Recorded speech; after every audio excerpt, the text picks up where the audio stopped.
Добрый день. Good day, distinguished participants. We welcome you at the platform of the 11th Central Asia Trade Forum. Please sit comfortably. We will be waiting for a little while for those who will join in us a bit later. Please tune in.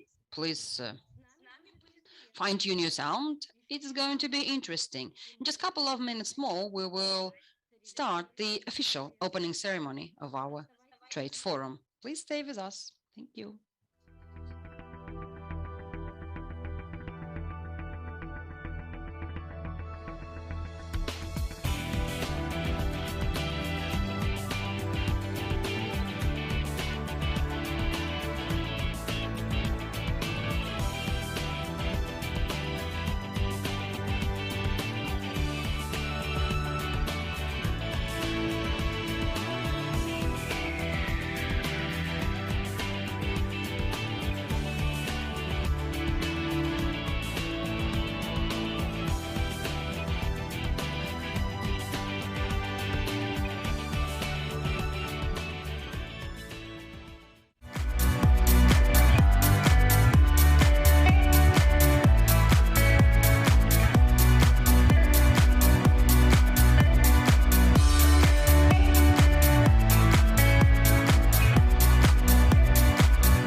Добрый день, Hello, уважаемые. everyone. Hello, dear participants of the forum.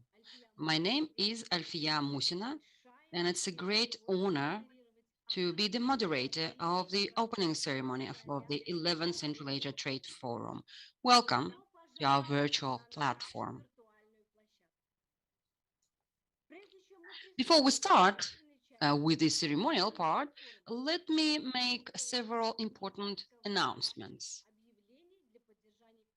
that are supposed to help us maintain the quality connection and communication. This is extremely important for you and ourselves.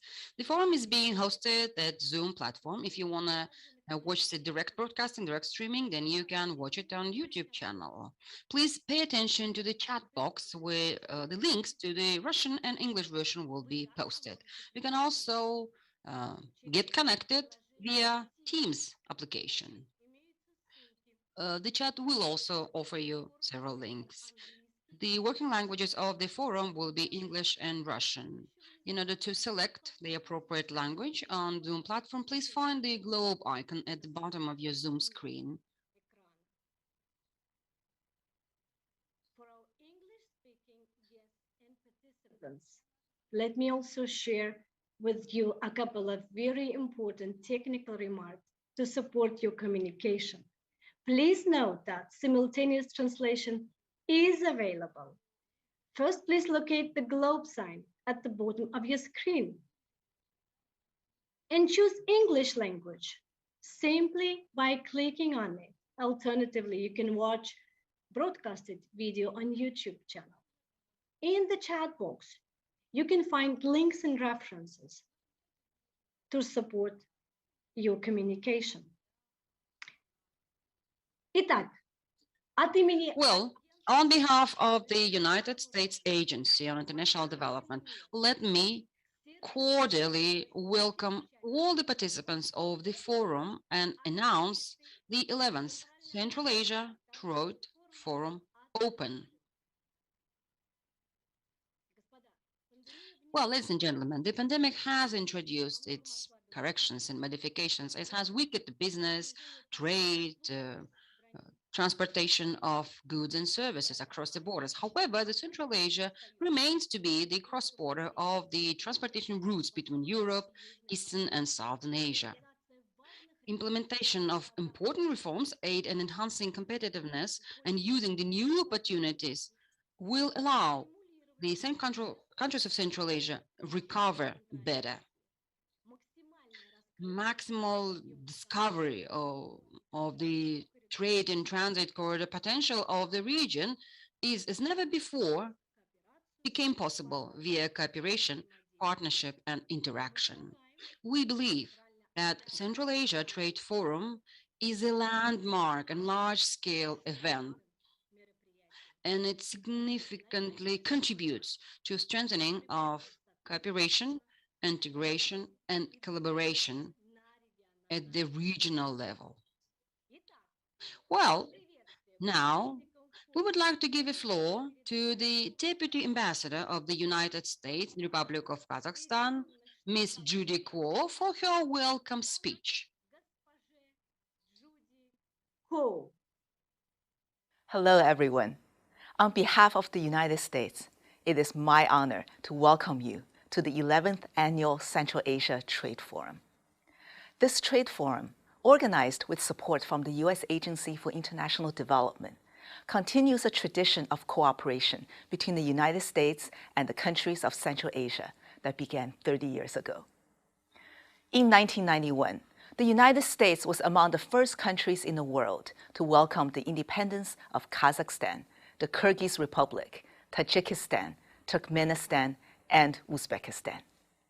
Since that time, the United States has provided over $9 billion in direct assistance to support regional peace and security, strengthen civil society, and increase economic growth throughout the region. Global financial institutions, such as the World Bank and the International Monetary Fund, have also extended over $50 billion in credit and technical assistance to support Central Asia's growth.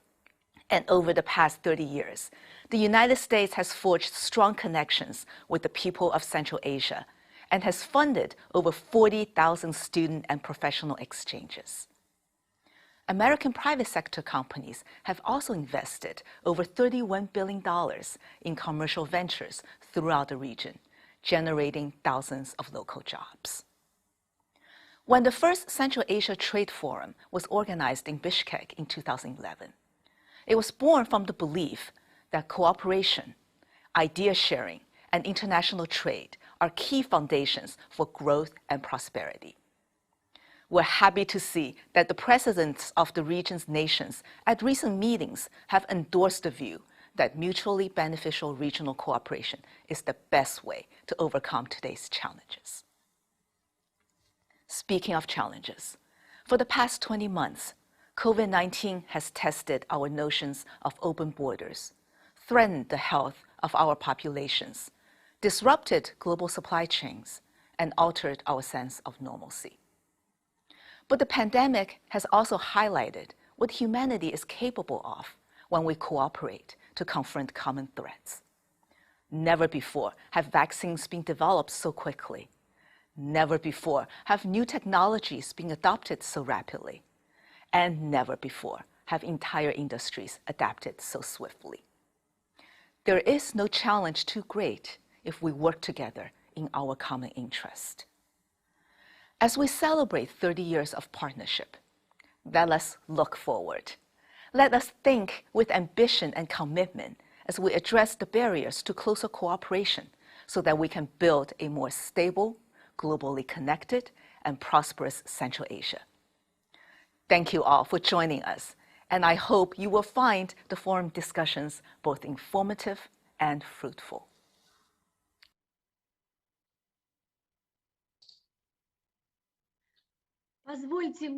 Well, let me thank you, Ms. Kuo, for your welcome speech and for your kind words to the participants of today's forum.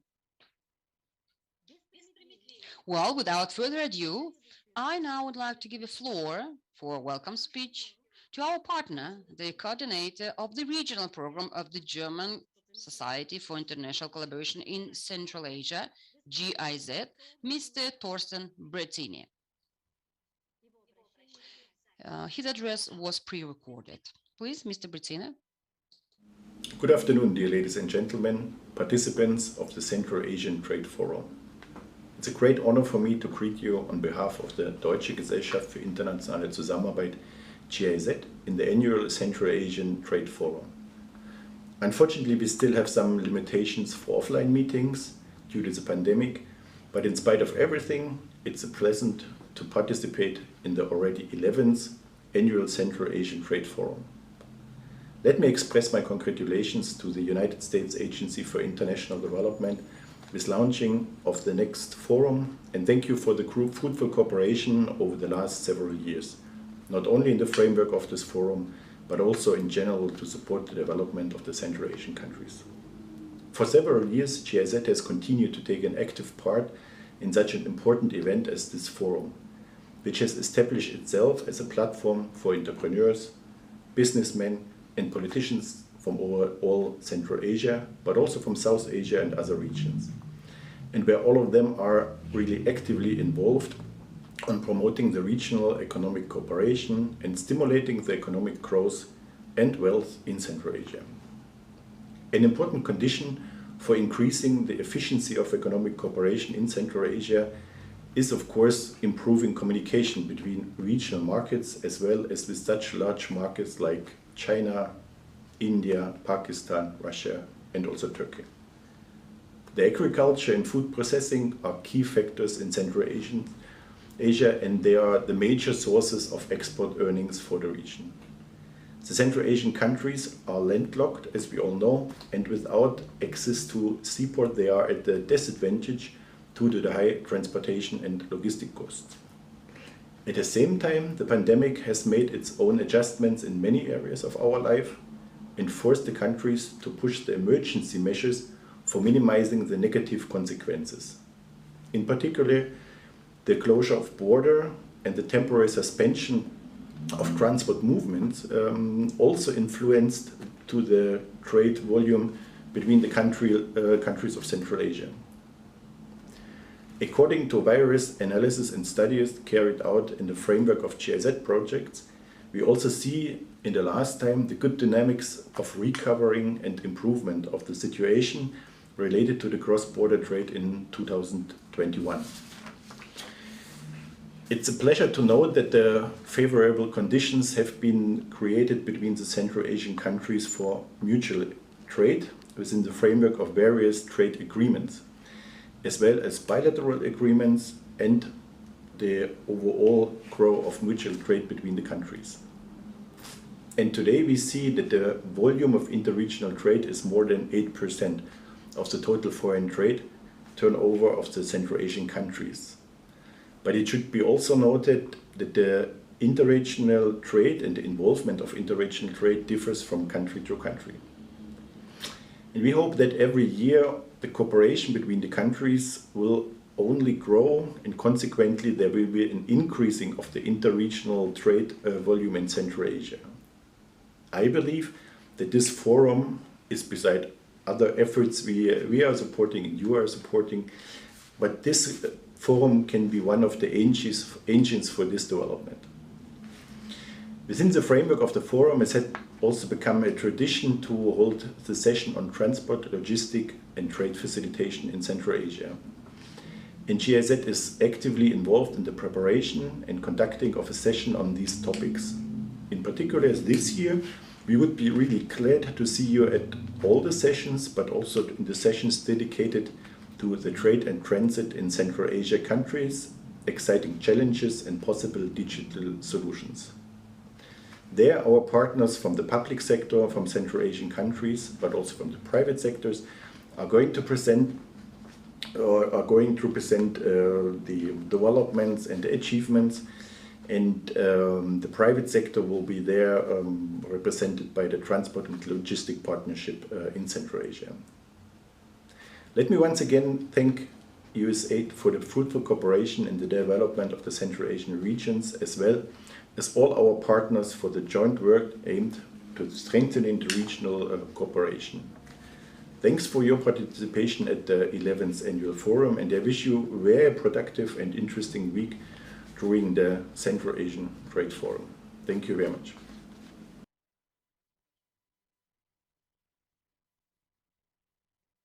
Ну что ж, Well, we thank Mr. Torsten Brezina for his welcome address to the forum participants. Well, now I would like to give the floor for his welcome speech to one of our partners from the government of Republic of Kazakhstan, Director of the Trade Policy Development Center, KazTrade, Mr. Azamat Askarullo.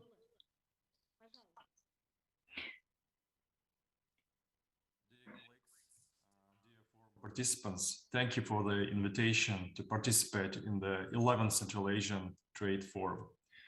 I would like to emphasize the historical significance of this forum in further strengthening and deepening cooperation between our countries in Central Asia. And the forum is taking place in the year of 30th anniversary of our independence. Despite the consequences of the coronavirus pandemic in 2020, the dynamics of mutual trade of all Central Asian countries showed resilience compared to the dynamics of the world trade. Kazakhstan makes a significant contribution to regional economic integration and advocates close partnership and deepening cooperation and trade between all Central Asian states. We observed 30% increase in mutual trade of Kazakhstan with other Central Asian states this year, improving the level of transport connectivity. Simplifying and accelerating trade and logistics procedures is very important for the recovery of the economies of all our countries. Establishing sustainable supply chains through the development of transport and logistics infrastructure, creation and development of transport services, coupled with the ease of crossing borders for goods, a priority task in the framework of regional cooperation. We hope that further strengthening of cooperation will be beneficial to all of our countries. I would also like to separately thank USAID for opportunities in trade and its help in developing first regional export strategy for Almaty region in Kazakhstan. I would like to wish you all good luck and good discussions during the forum. Thank you.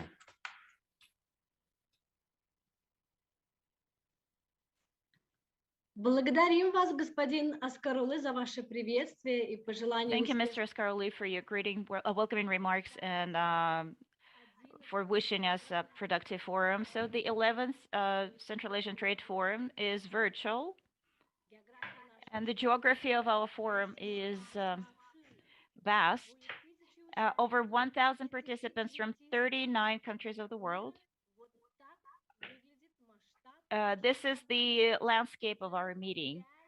5 days, more than 10 thematical sessions and roundtables will be presented to you by more than 100 well-known and renowned speakers. Discussions, intellectual battles, recommendations of some of the highly demanded experts and headliners. All of this and a lot of other things will be heard here at the platform of our forum. Stay with us. And I would like to thank our partners, and on behalf of the organizers of the forum, express our gratitude and appreciation. That includes the German Society for International Development, GIZ. the Academy Asset, Association of Turkmen Logistics Association, the Royal Institute of Logistics and Transport, SEALT, and other branches, Women in Logistics and Transport, called VLAD Central Asia.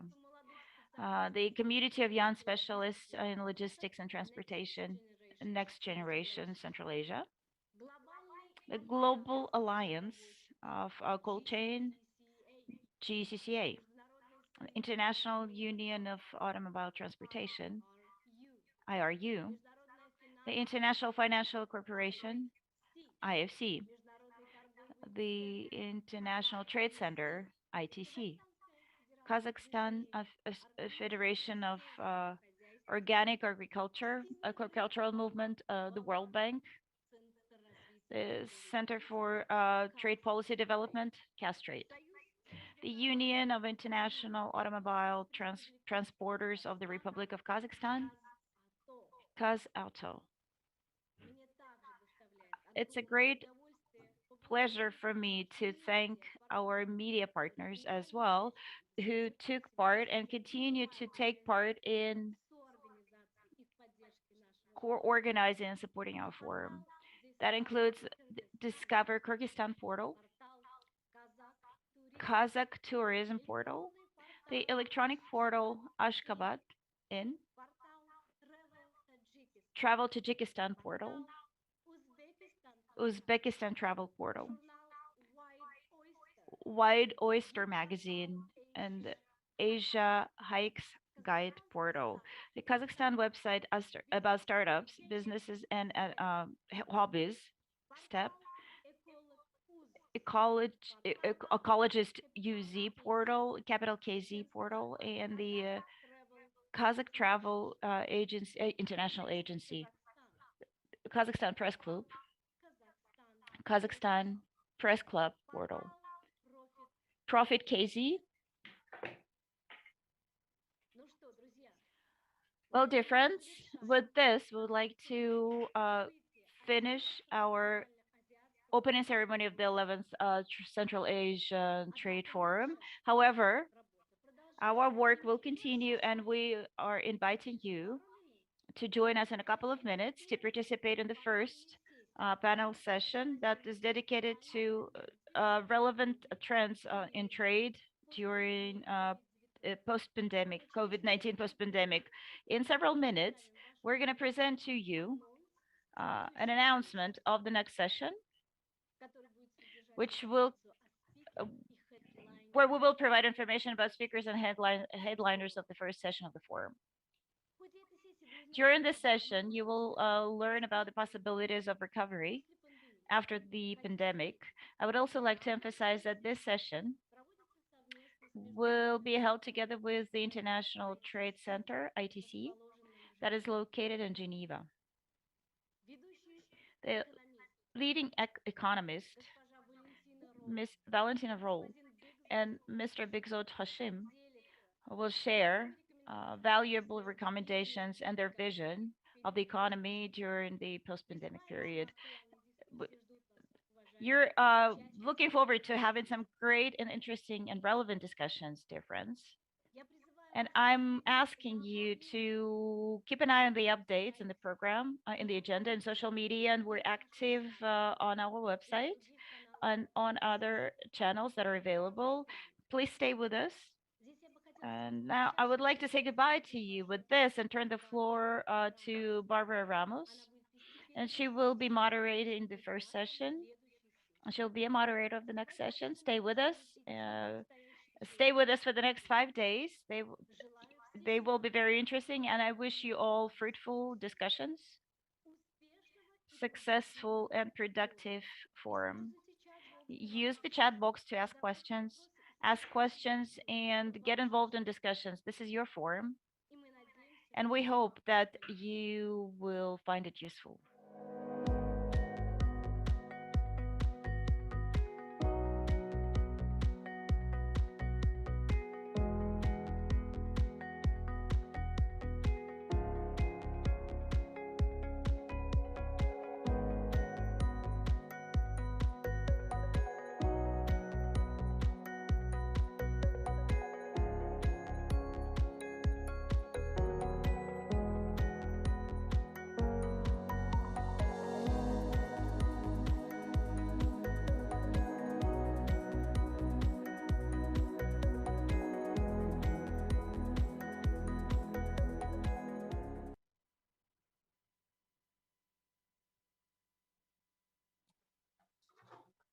Hello, good morning, good afternoon, or good evening to our panelists and the participants wherever you are joining us from.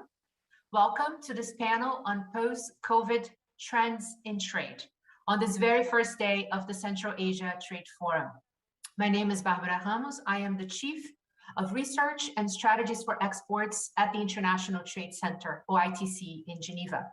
We are a joint UN WTO agency fully dedicated to supporting the competitiveness of micro, small, and medium-sized enterprises, or MSMEs. So as we heard in the opening ceremony just now, the theme of this year's forum is post-COVID recovery through better connectivity. At ITC, in this almost 2 years since the pandemic started, we have learned quite a few things about recovery and resilience. First, the bad. The smaller the company, the harder it was hit by the pandemic. Our surveys have shown that 2 out of 3 MSMEs have reported their business as being severely impacted by COVID-19. And this compares to 50%, less than 50% of large companies. Now the good. Despite this quite bleak picture, we observed that a lot of MSMEs were able to absorb the shock and react to these new conditions in a way that made them just as strong, if not stronger, than before. So today, we're going to look at the disruptions caused by COVID-19 and discuss some of the items that make some companies stronger and the opportunities to build trade resilience in this post-COVID world. We also know that companies cannot do it alone. Multiple stakeholders have roles to play in supporting firms of any size, but particularly MSMEs, in recovering more resilient.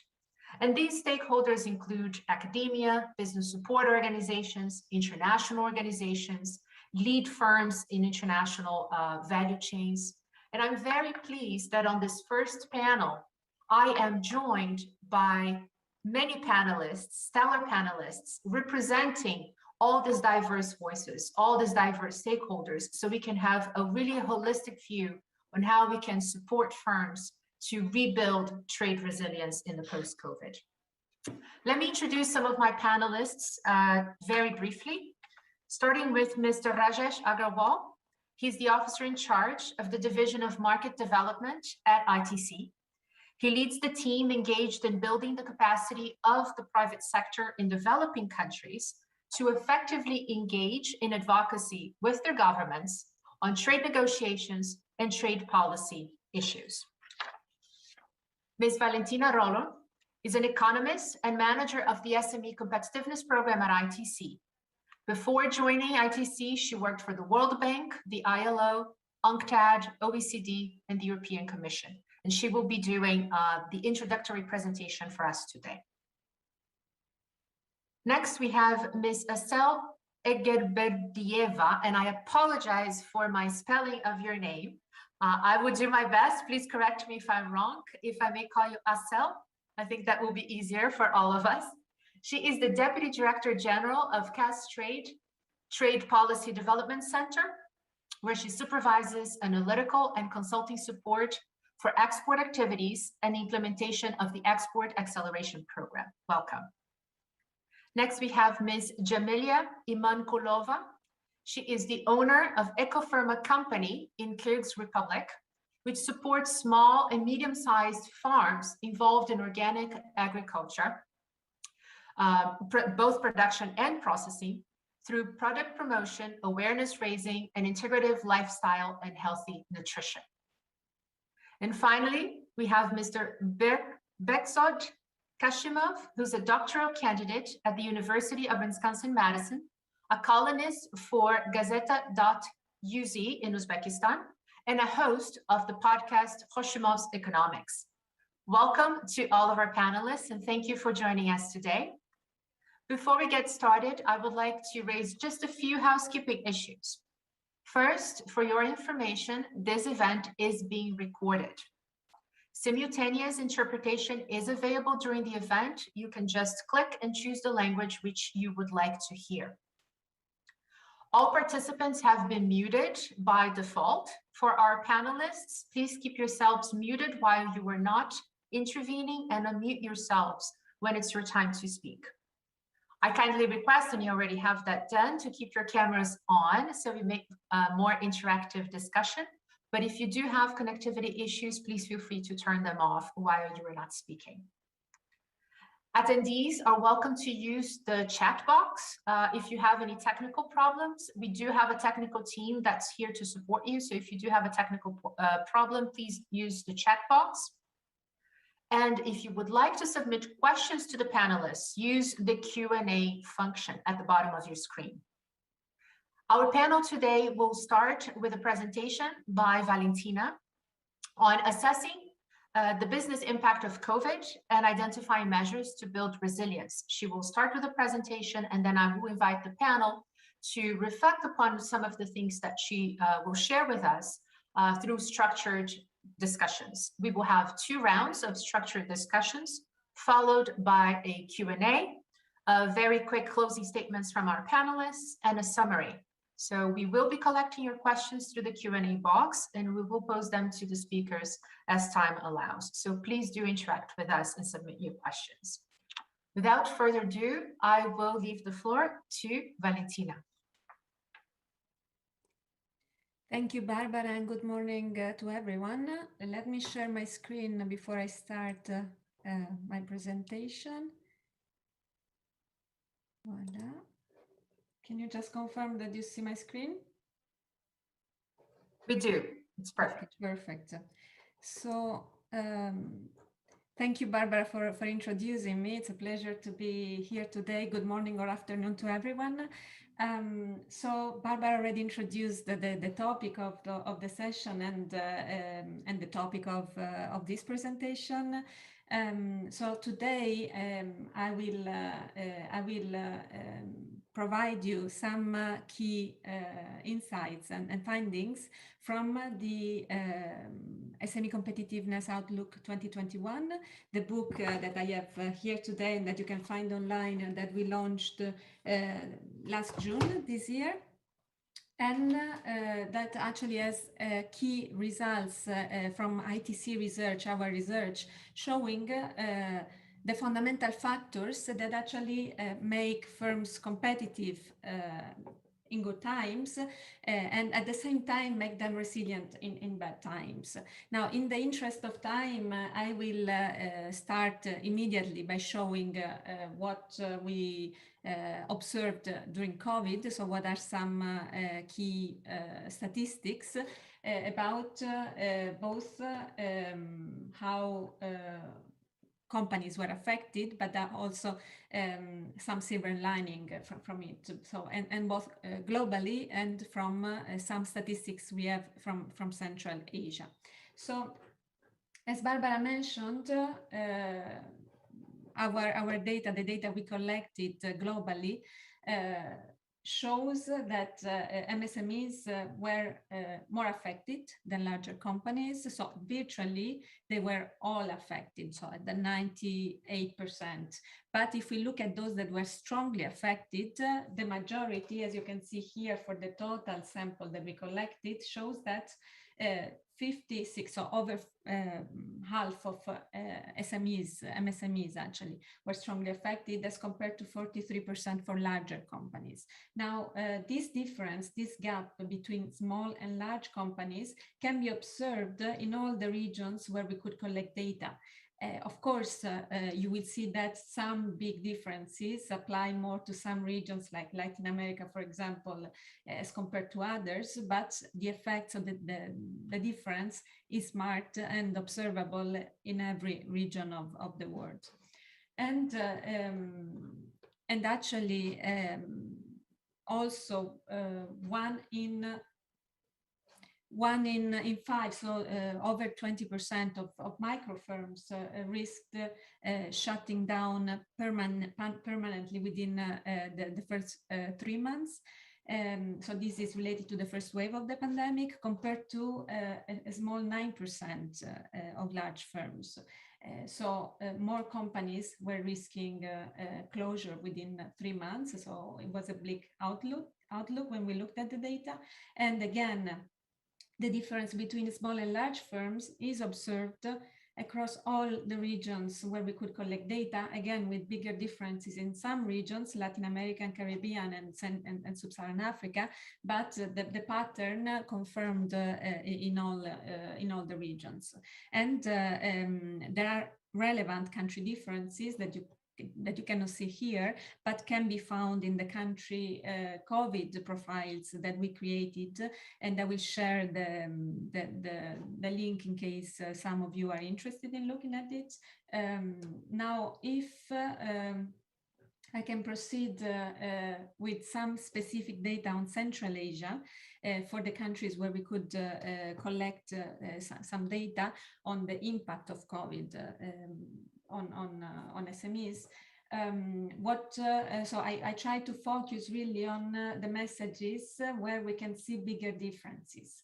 And for Central Asia, there is one message that is coming out, and is really to mind the gender gap. So as you can see here, COVID affected women-led companies in clear blue, the dot in clear blue, definitely more than led men companies. So they were more affected in terms of seeing their sales going down. They were more affected when trying to access domestic inputs, and they were also more affected in terms of having to temporarily shut down. And this is of concern also because women-managed companies also had more difficulty accessing information about benefits from government.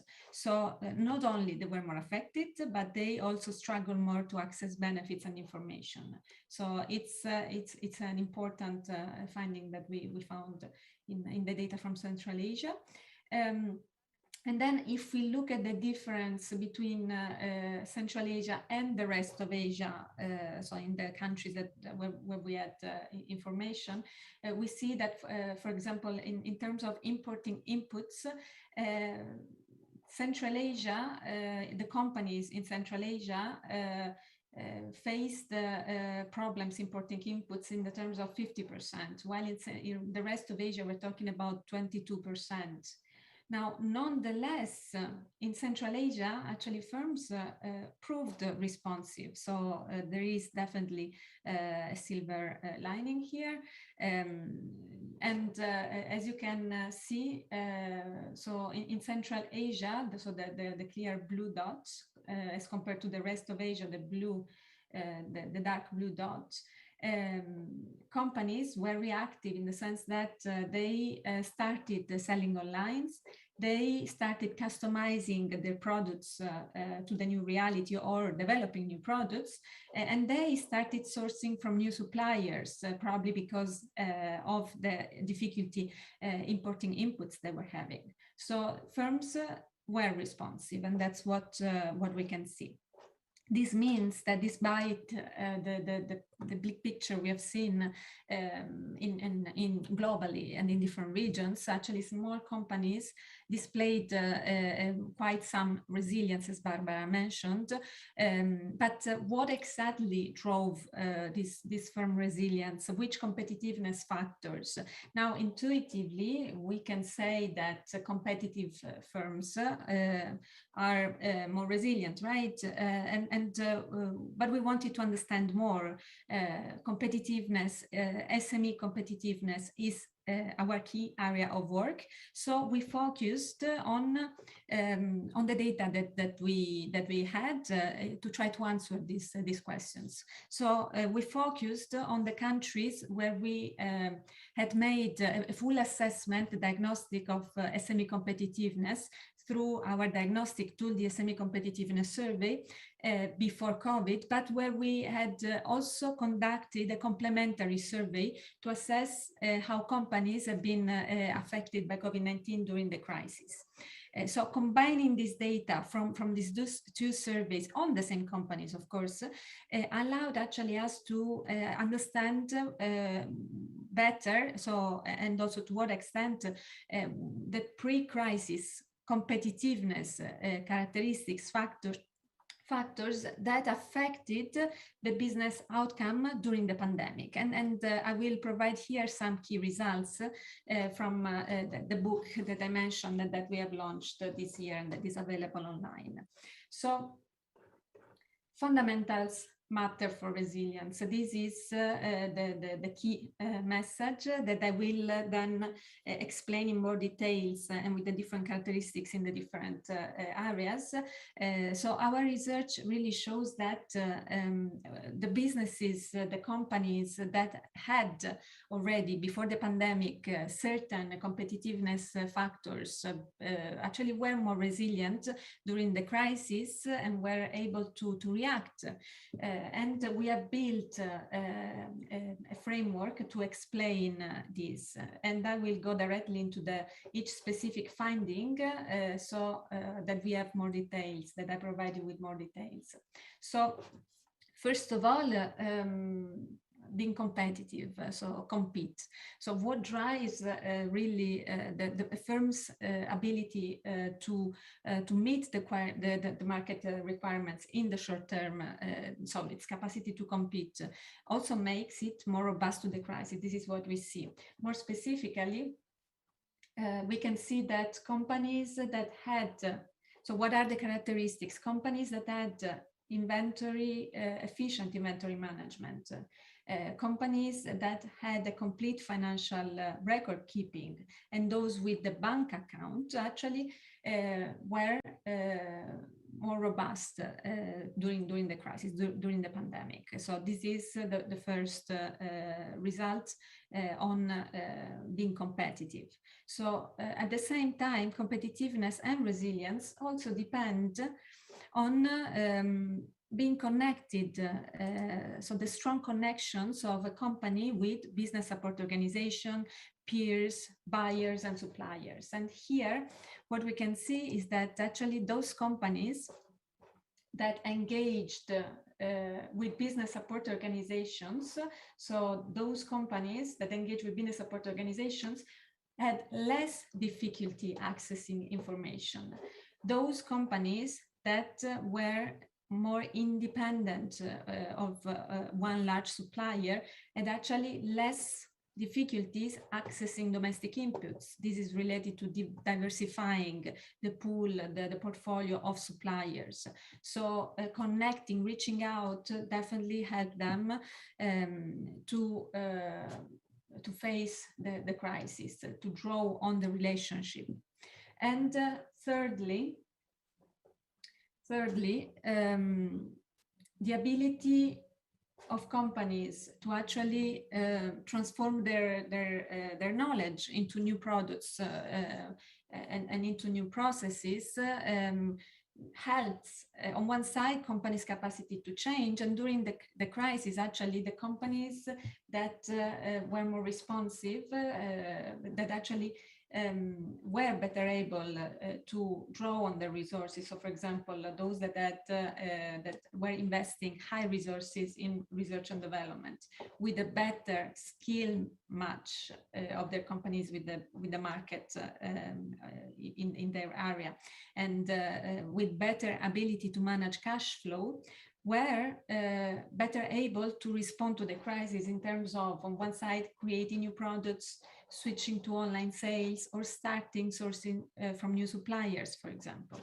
So companies that were able to do all of this were more responsive. And most importantly, we found that actually all these characteristics eventually have an impact not only on the company itself, but also on the ecosystem and also the economy the company contributes to, including jobs, for example. So what we saw is that, once again, yes, resilience matters. And actually, what we did was to put together all the characteristics, all the factors that I've mentioned, the competitiveness factor, into an index of resilience. So we built this index, and we actually saw that small firms were less resilient. As you can see here, micro and small firms were less, so had a lower index as compared to medium and large companies. And not only, most importantly, companies with the higher resilience index, so in clear blue, they were 17 percentage points, as you can see here, more likely to report, to maintain actually stable sales.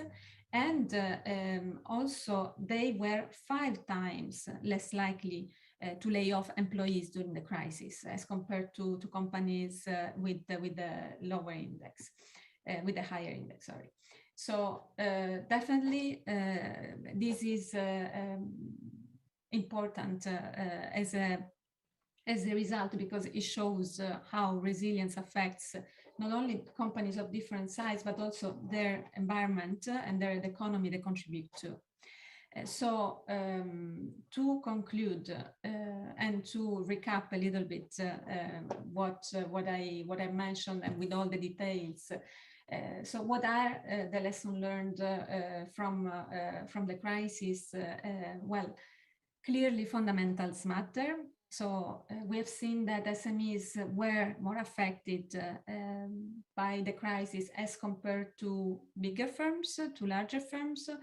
More specifically, in Central Asia, we could use some data collected during the crisis, and we did observe that women-led companies were more affected, and at the same time they had they struggle more to access information and benefits from governments during the crisis. This means that they need better information, probably customized approach in supporting them accessing the help that is available for them. So mind the gender gap, definitely. Now, the data that we have collected and the work that we have done shows that so that the crisis provided some lessons that can actually be used to prepare for the future. So our research and data shows that it is possible on one side to strengthen short-term competitiveness, and at the same time focusing on the same characteristics, building the long-term resilience that companies need. And in fact, businesses that did better during the pandemic could actually had some specific attributes that increased the resilience. And these attributes, these fundamentals, let's say, are essential for resilience, and are not only specific to the pandemic, to health crisis. They can actually improve the ability of SMEs to cope with any shock, whether it is a pandemic, financial crisis, or a storm. These are fundamental characteristics that are needed for companies, both to compete in the short term and to be resilient and to be responsive over time. And these attributes can actually make companies not only ready for a shock, well, they are ready for the shock because they have a relationship that they can draw on for help, and so they can respond effectively over time. So investing in these fundamentals can generate dividends for both current competitiveness and future resilience. So I hope that I've summarized all the lessons from one part of the book that I'm drawing on information today. So for more information, you can download the report on this link. You can write to our team. And what I wanted to highlight is that you can also find the data from the COVID business impact survey that I mentioned on the trade briefs page that is available here, and I can copy on the chat as well. And now here, you will find information on some Central Asian country, but you will find information specific to COVID, to the impact of COVID. And this is because we do not have collected data on competitiveness of companies from Central Asia. So we haven't done this diagnostic of SMEs competitiveness, but this is definitely open for discussion. So those interested can definitely reach out to us if interested in filling this gap. And with this, I conclude and thank you for the opportunity to present our findings.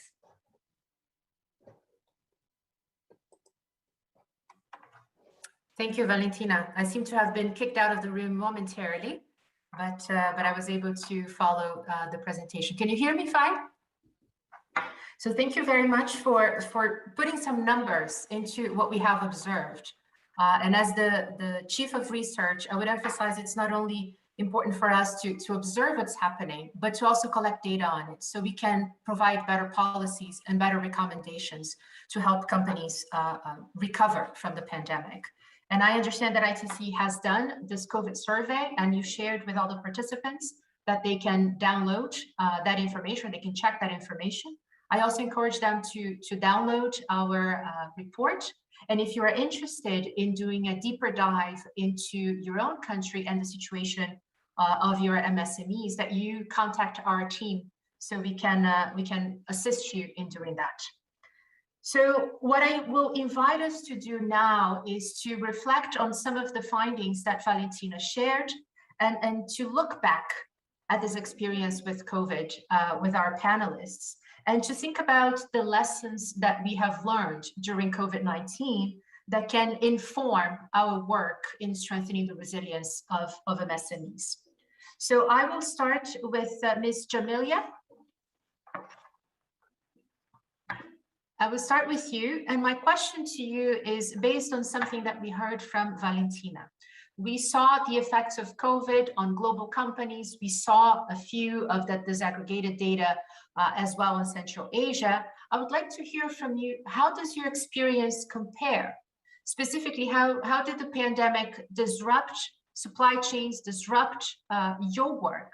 And what did your company do to accommodate, to be more resilient, as well as to support the MSMEs to which you that supply to you? Okay, thank you. Do you hear me? Yes, perfectly. Okay, wonderful. So good day, dear participants of Central Asia Trade Forum. If you allow me, I'll speak Russian, so we have translation. And I will start probably with international numbers we have for today. Well, I will start and I will speak of what has been happening to us during the pandemic, during the lockdown,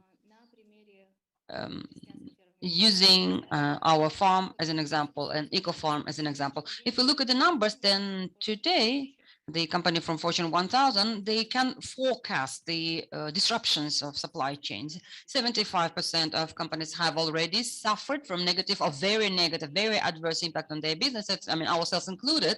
And the agricultural sector, particularly, which is related to some long-distance supply chains, has suffered significantly. It really took a blow from the pandemic. And 50% of companies plan to revise their forecasts as to the growth, and they expect some slowdown of their growth. And unfortunately, that's what we are facing at the moment as well. And I would like to cover some challenges that we face at our micro level, at the level of our own company.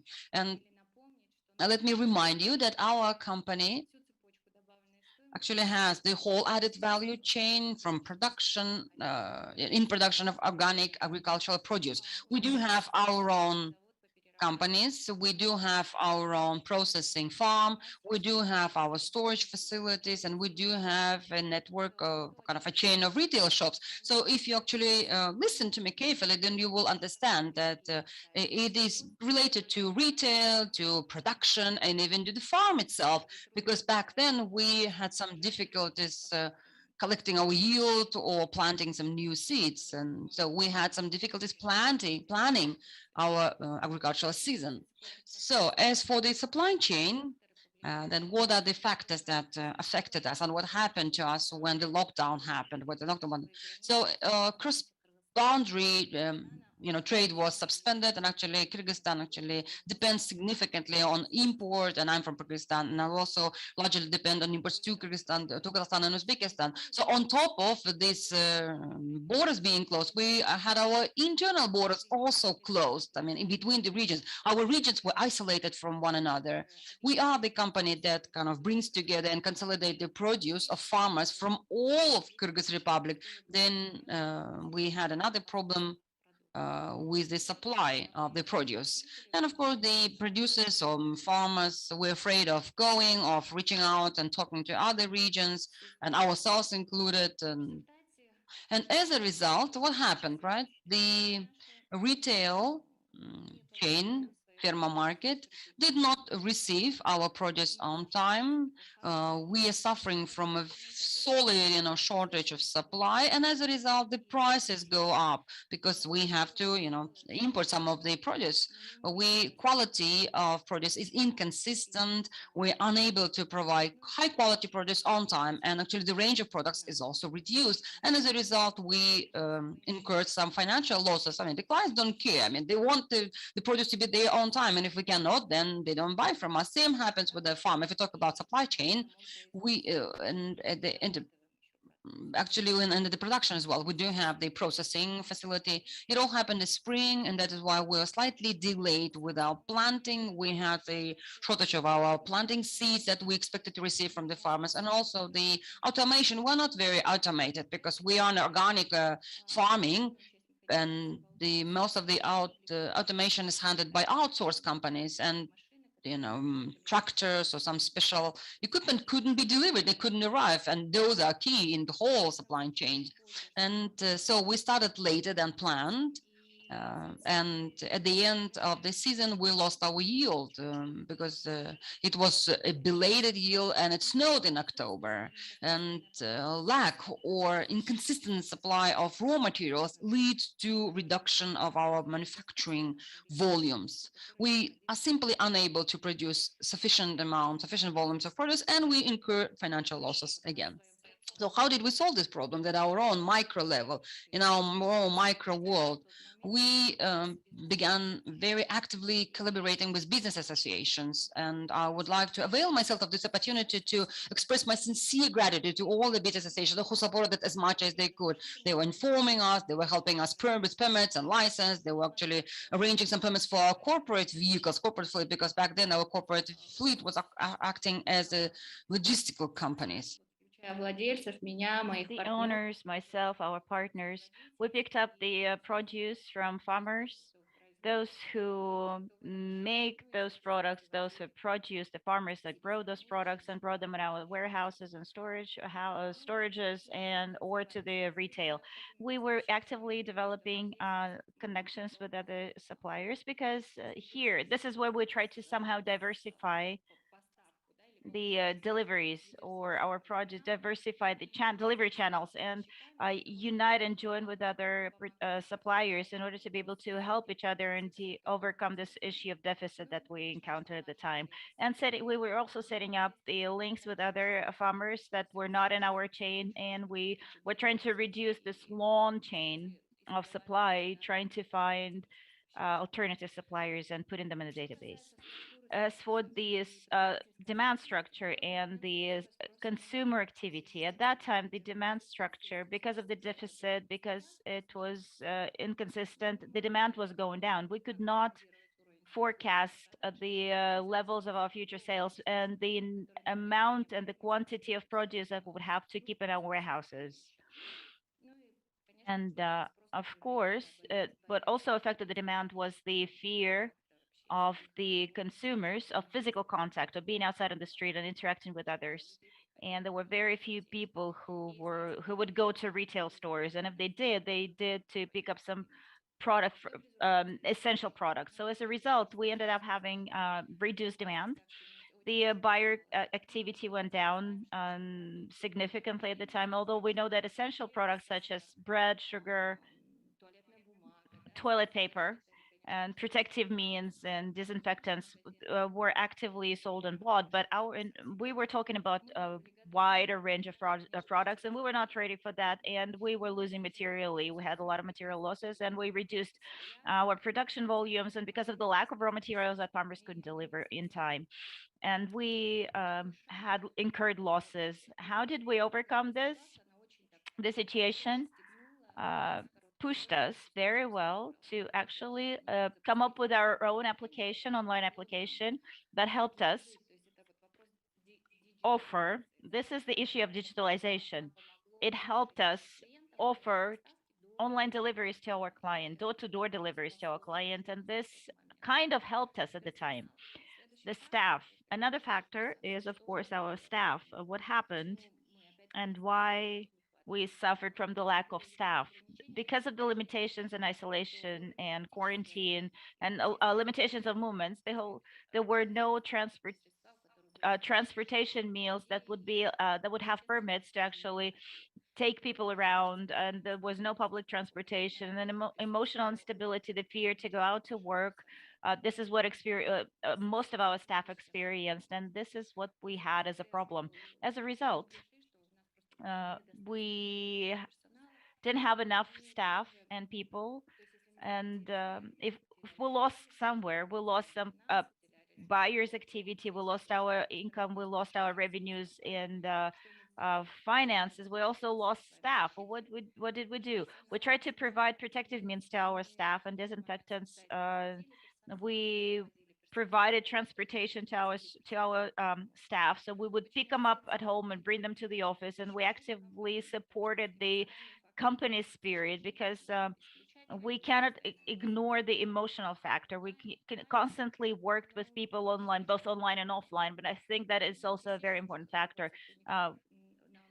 People partially were moved to online, and that included administrative staff, but the front office, those who worked with the clients, they were in the office most of the time or at the site most of the time, and some people were moved to the per hour basis. So what we decided to do and what helped us at the level of the farm, and I hope that you can read this slide. After that serious lockdown, what happened with the company, and not just with us but with our partners as well, we decided to move our production closer to home, as close to home as possible, and reduce this long chains of supply. We were looking for alternative suppliers, and we continue building this database and expand it. We train suppliers, inform suppliers, farmers, and producers of certain produce in terms of the quality and quantity of products. So what does it mean? Kyrgyzstan strongly depends on its neighbors, and we strongly depend on the imported goods. At the time, we realized how to the extent to which the country was in the critical situation with regards to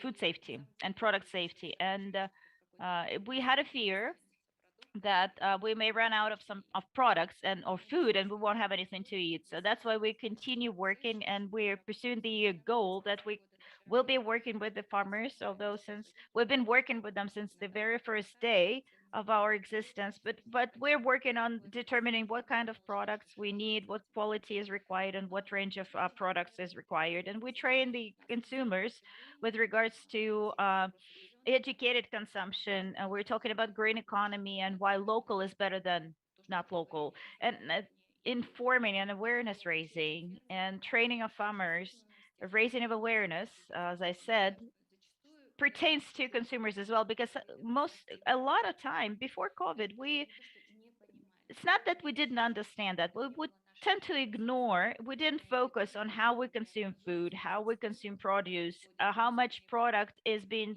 wasted and thrown away.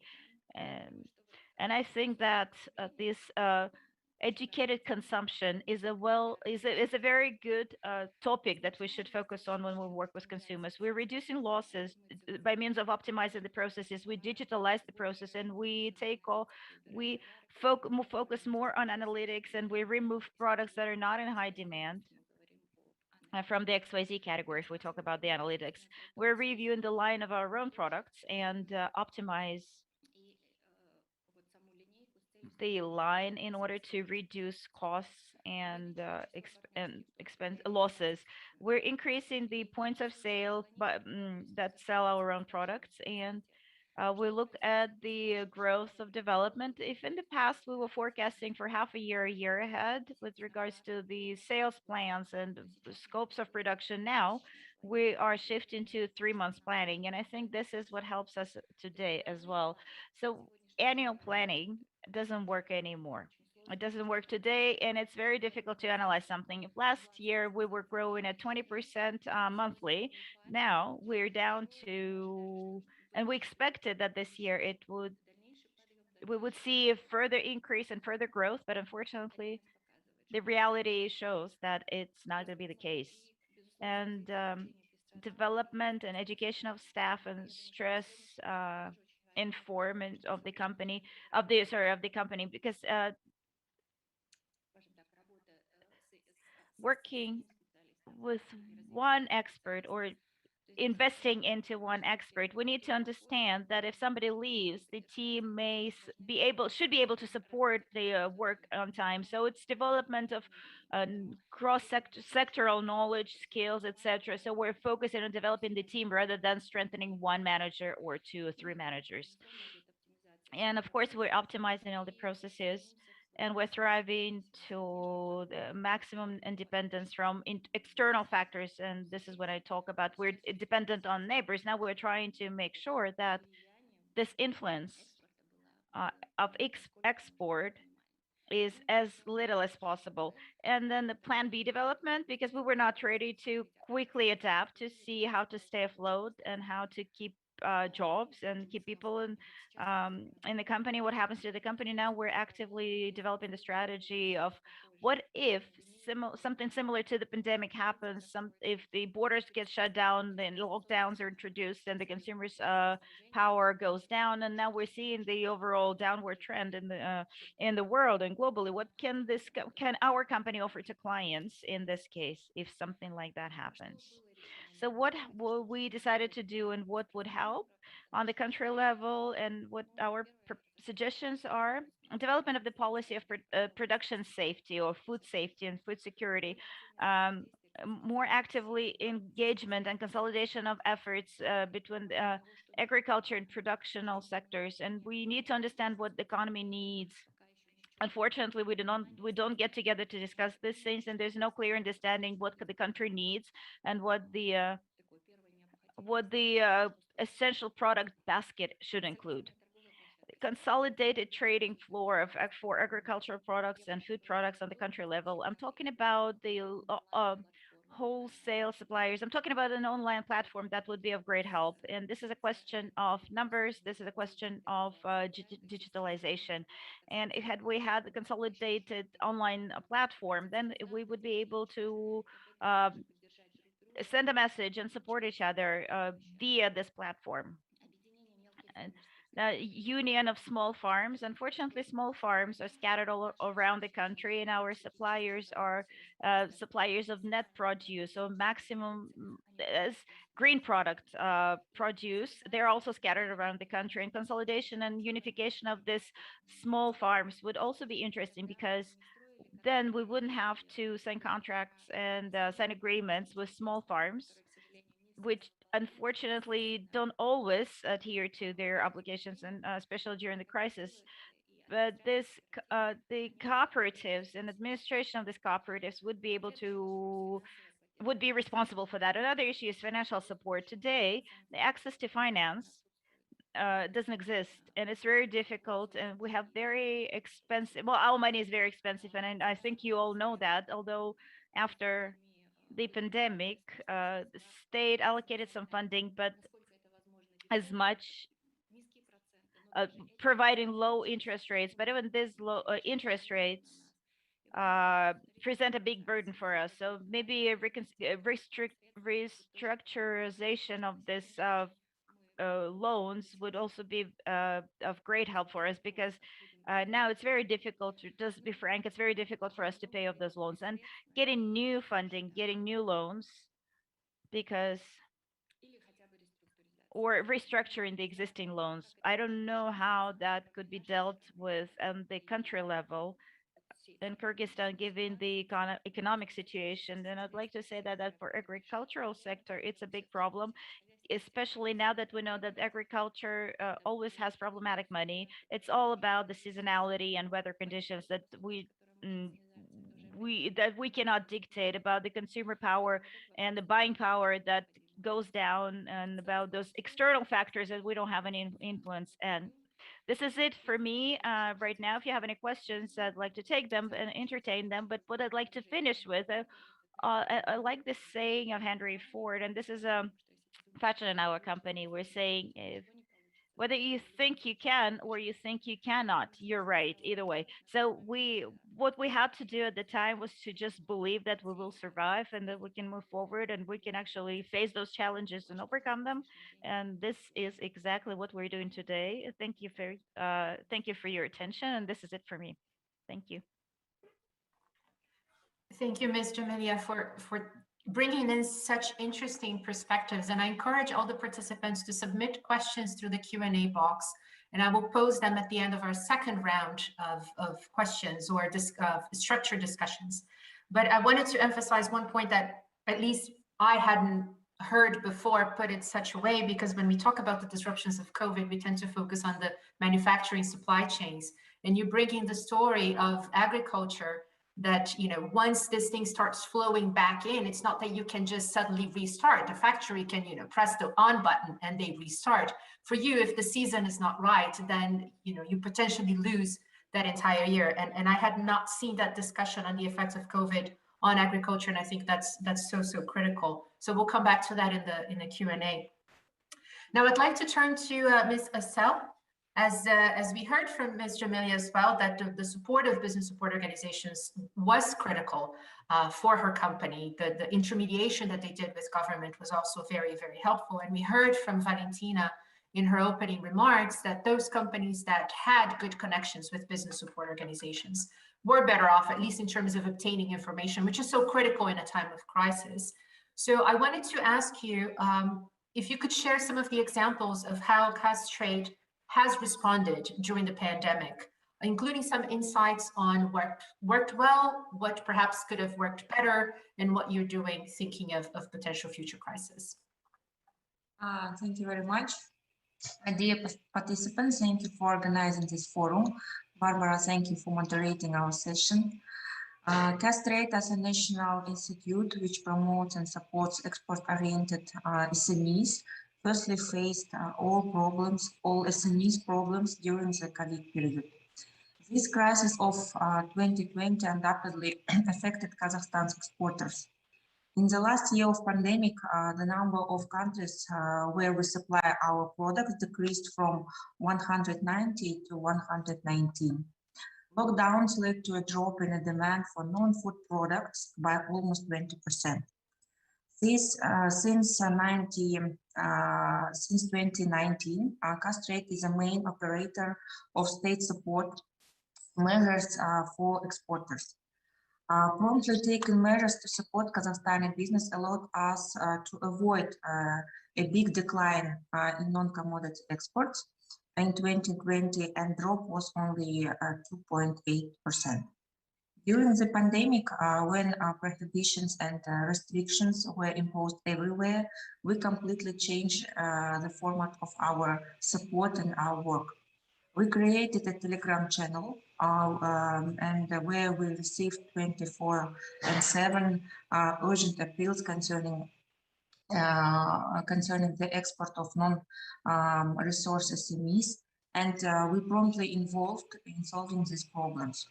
Actually, we received more than 800 appeals during the first 6 months of 2020.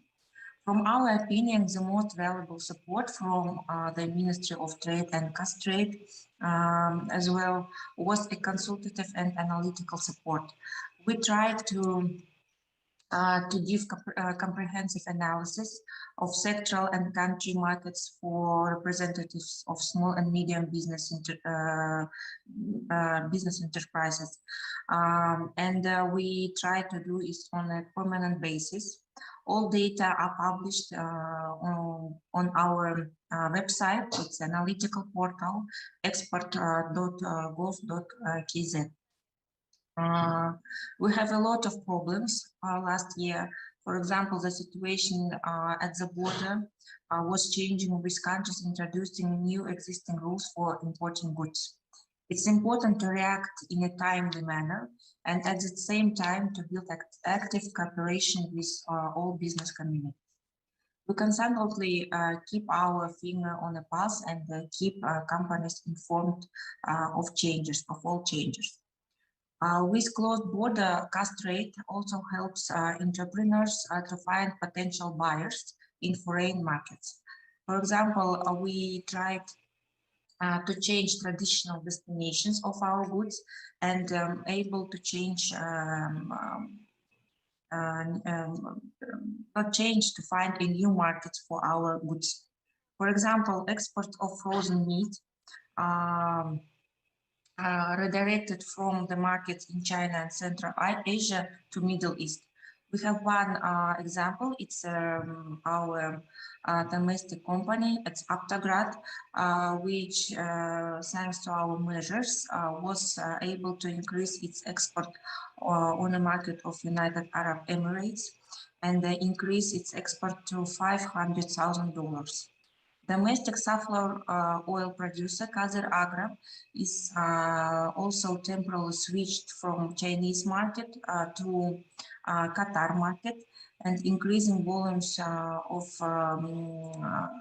their oil up to 27 tons. And they find a new American market and try to export more than 20 tons of their products. In the same time, we have launched a new program. It's an Export Accelerator program. It was launched last year during the pandemic. We have chosen 35 companies. It was companies of food industry, and unfortunately, we focused them on Chinese market. And you know, all borders were closed, and we tried to find a lot of buyers from other markets. For example, this force majeure situation at state border didn't allow us to realize all our negotiations. Firstly, we have more than 20 contacts, and we tried to assign a lot of export contracts. And the sum was more than more than $200 million, but finally we find new buyers from American markets, buyers from Russian markets, and buyers from Central Asia. And nowadays, our participants of our program have concluded export contracts for the worth of $70 million.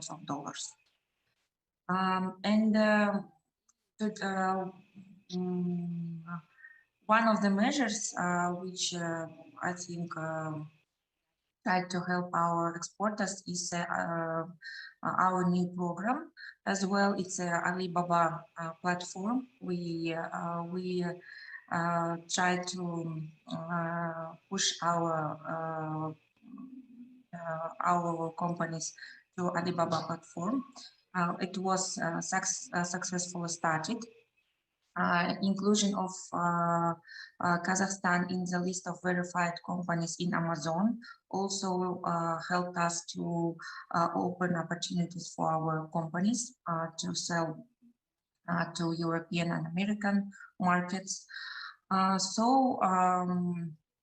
Finally, after stagnation of last year, now we really see the efficiency of participations of our company in trade and economic missions.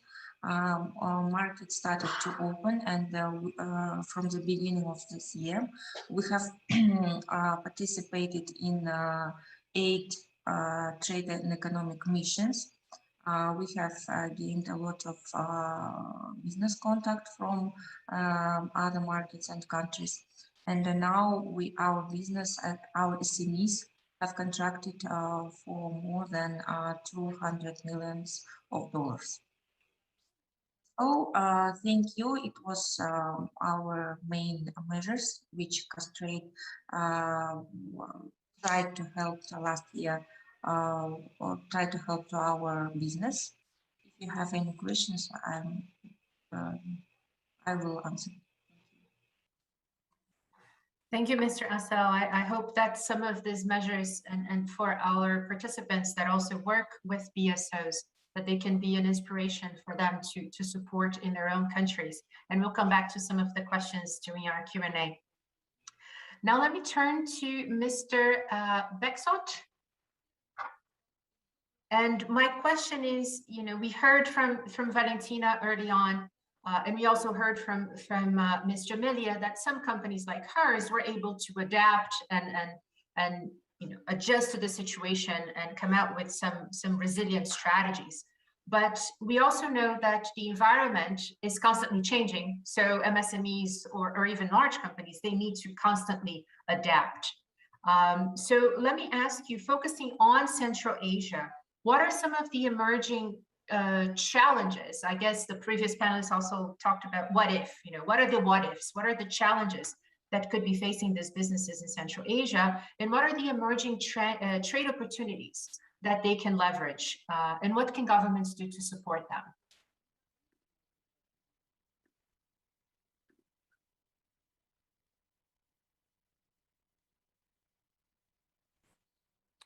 Hi, can you hear me? Yes, I can hear you fine.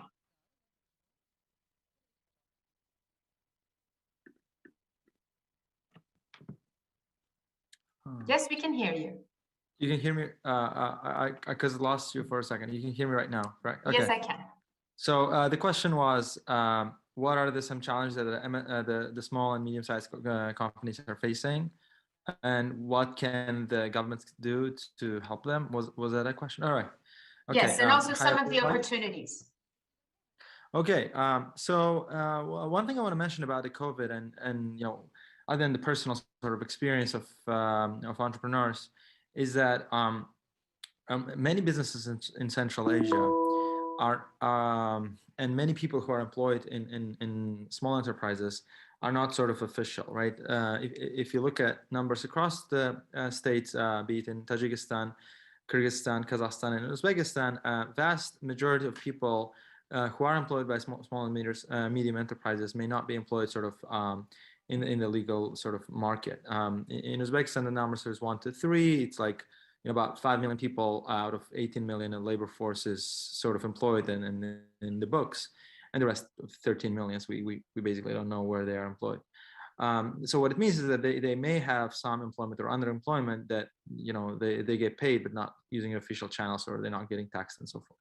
And the same thing you can say about Tajikistan and Kyrgyzstan, but to a lesser extent in Kazakhstan, but still it's a huge market. And so the first order challenges for them during the pandemic was governments didn't know how to address them because they're not in the books precisely. And from sort of public policy perspective, small and medium-sized enterprises do great service for society by employing those people. And when the times are bad, governments usually don't want to help them or don't help them because they're not, you know, state affiliated, and they don't, you know, I guess for political economic consequences of that decisions, they are not priority, but they should be priority because they employ a lot of people. Now, so that's I think is a major challenge that small and medium-sized enterprise has faced because they weren't really in the white zone. The other challenge that they faced was the restrictions to the movement of the labor. Uzbekistan is a major source of labor in Central Asia, and people from Uzbekistan go and work in Kazakhstan, and especially in small and medium-sized enterprises, and especially in agriculture. And so when the borders closed, they weren't able to travel, and you know, small and medium-sized enterprise in Kazakhstan suffered, you know, by not letting, you know, people be hired for agricultural reasons, but also people from Uzbekistan who were going there for sustenance and living weren't able to make that trip. And so it was like a lose-lose situation in which, you know, people weren't making their sustenance, and then small and medium-sized enterprise in Kazakhstan weren't able to hire anybody in order to operate. So it was a major, not only goods shock, but also it was a labor shock. So you couldn't hire people, and people were, you know, idling. And so that's the second sort of challenge that I faced. Then there was a third shock. I think Jamila Imankulova has said is a financial shock, right? Like, so the cost of money went up, and then, you know, most of the developed countries were trying to pull off their resources from the emerging markets, and all of the Central Asia is emerging market, meaning that the cost of capital went up. So there was 3 shocks that the small and medium-sized enterprise has faced during COVID crisis, and some governments tried to soften the effect, right? Governments were trying to help their large corporations, especially state-owned corporations, so that they won't face bankruptcy, but they weren't able to prioritize small and medium-sized enterprise. So now when we come to, so that was like a bad news, right? Like, things happened and they were bad. Millions of people lost their sustenance and jobs, and that those effects are quite permanent. I think the experiencing a shock does have a long-lasting influences. And I can tell you an experience. I arrived to Tashkent, I think, in January 2021, and I was driving a cab, and the cab driver was basically saying, hey, by the way, during the COVID, I basically sold every household appliances that I had in my house because I had to pay a car payment. But I couldn't drive because, you know, we had to be at home for a couple of months, and I couldn't make my ends meet, and I couldn't pay for the college for my kids and so forth. So, like, it's only, you know, if you think about numbers, I mean, they are abstract, but like, if you put them into sort of a perspective of people, is that, you know, some people aren't going to college because their parents can't pay for the tuition. Some people aren't, you know, investing because they can't, because they have other debt and so on. And so that crisis may have long-lasting effects in both in human capital and so on and so forth. So now, I think governments across Central Asia didn't do an adequate job of addressing it in all of those countries that I follow. I think help towards people was not sufficient. I mean, if you look at the GDP numbers, or like how much they spent to alleviate the effects of pandemic, that looks impressive. But like, the way they spent was not something that I would sort of sign up for. Now, when it comes to opportunities, and I think that one thing that happened, at least in Uzbekistan, was a very rapid digitization of the sphere. Things are happening really fast. People are hiring and firing using Zooms. Services like Telegram bots and all other digitization apps were increasing at a very, very high speed, which I think was tremendous. And that was the first order thing. The second order thing, again, because the borders were closed, people were trying to collaborate and work together, even across Central Asian borders, right? So I have a friend who runs a firm in southern Kazakhstan. He says, like, he basically moved his call center online to Uzbekistan. And so those things are happening, which I'm quite happy about. And I think that thing will continue going on. So yes, in terms of the opportunities, I think the rapid digitalization and penetration of the technology, because small and medium-sized enterprises were forced to do so, is actually major good news, because, you know, under normal circumstances, change is, you know, expensive, it's hard, and people don't want to do it. And, you know, COVID sort of forced rapid change. In terms of challenges, I already mentioned them, and I think even going forward, the governments and the, you know, public agencies should help do that. And the third thing I think I want to mention is that there are a lot of things in life that are sort of soft bound. How can I say, like, a managerial experiences, you know, ties and networking and so on. And so when you have sort of a rapid disruption to that connections and networks and managerial skills, and like a soft knowledge of those things, the effects are not necessarily optimistic. So I think because the trade was interrupted, the coming back to that may take more time than we initially thought. So at that not necessarily optimistic note, I will yield the floor to Barbara. Thank you. Thank you, Reza. There's just so much there for us to wrap our minds around it, and I hope we have time at the end to come back to some of these issues of formalization and targeting. But I'll give the floor to Rajesh, because we heard from you about some of the challenges in trading services, and I know that that's a topic that's close to his heart. So my question to him is, how has COVID affected the multilateral trade agenda? So, bringing this to the global stage. We're going into MC12 at the end of the year. How do you see COVID affecting what's going to be discussed at the end of the year? Are new topics gaining momentum, particularly those that would be beneficial to MSMEs? Thank you. Thank you, Barbara. Let me say that I think the general trend or the conclusions, whether it is the company agenda or even the presentation made by Valentina earlier, the BSO agenda, the national policy, I think there'll be one common message which is coming out, which I will state at the end. But let me say that multilateral trade agenda is shaped by multiple factors. Of course, COVID has been a big disruptor, but there are other mega trends. For example, accelerated digital transformation, environmental sustainability, geopolitical tensions, and potential restructuring of the value chains that is actually shaping the multilateral agenda. COVID pandemic certainly focused attention on some of the urgent issues that need to be addressed through the trade agenda, such as e-commerce and digital trade, environmental sustainability, equitable access to vaccines and essential supplies, as well as resilience to supply chains. Now, equitable access to vaccines and essential supplies is directly related to managing the global pandemic. And there is a wide acceptance multilaterally of the need to take important steps to step up vaccine production and ensure its equitable distribution. Given that e-commerce has grown exponentially during the pandemic, and that green recovery from the pandemic having gained traction, and that resilience of value chains are becoming an important area to deal with similar situations in future, there is a growing realization among stakeholders that multilateralism is the best option for giving businesses the stability of trading environment to deal with such kind of volatilities. Now, a framework to expand global trade on vaccines, therapeutics, diagnostics is being discussed in the WTO, and I'm confident an agreement would be reached in MC12 on this aspect.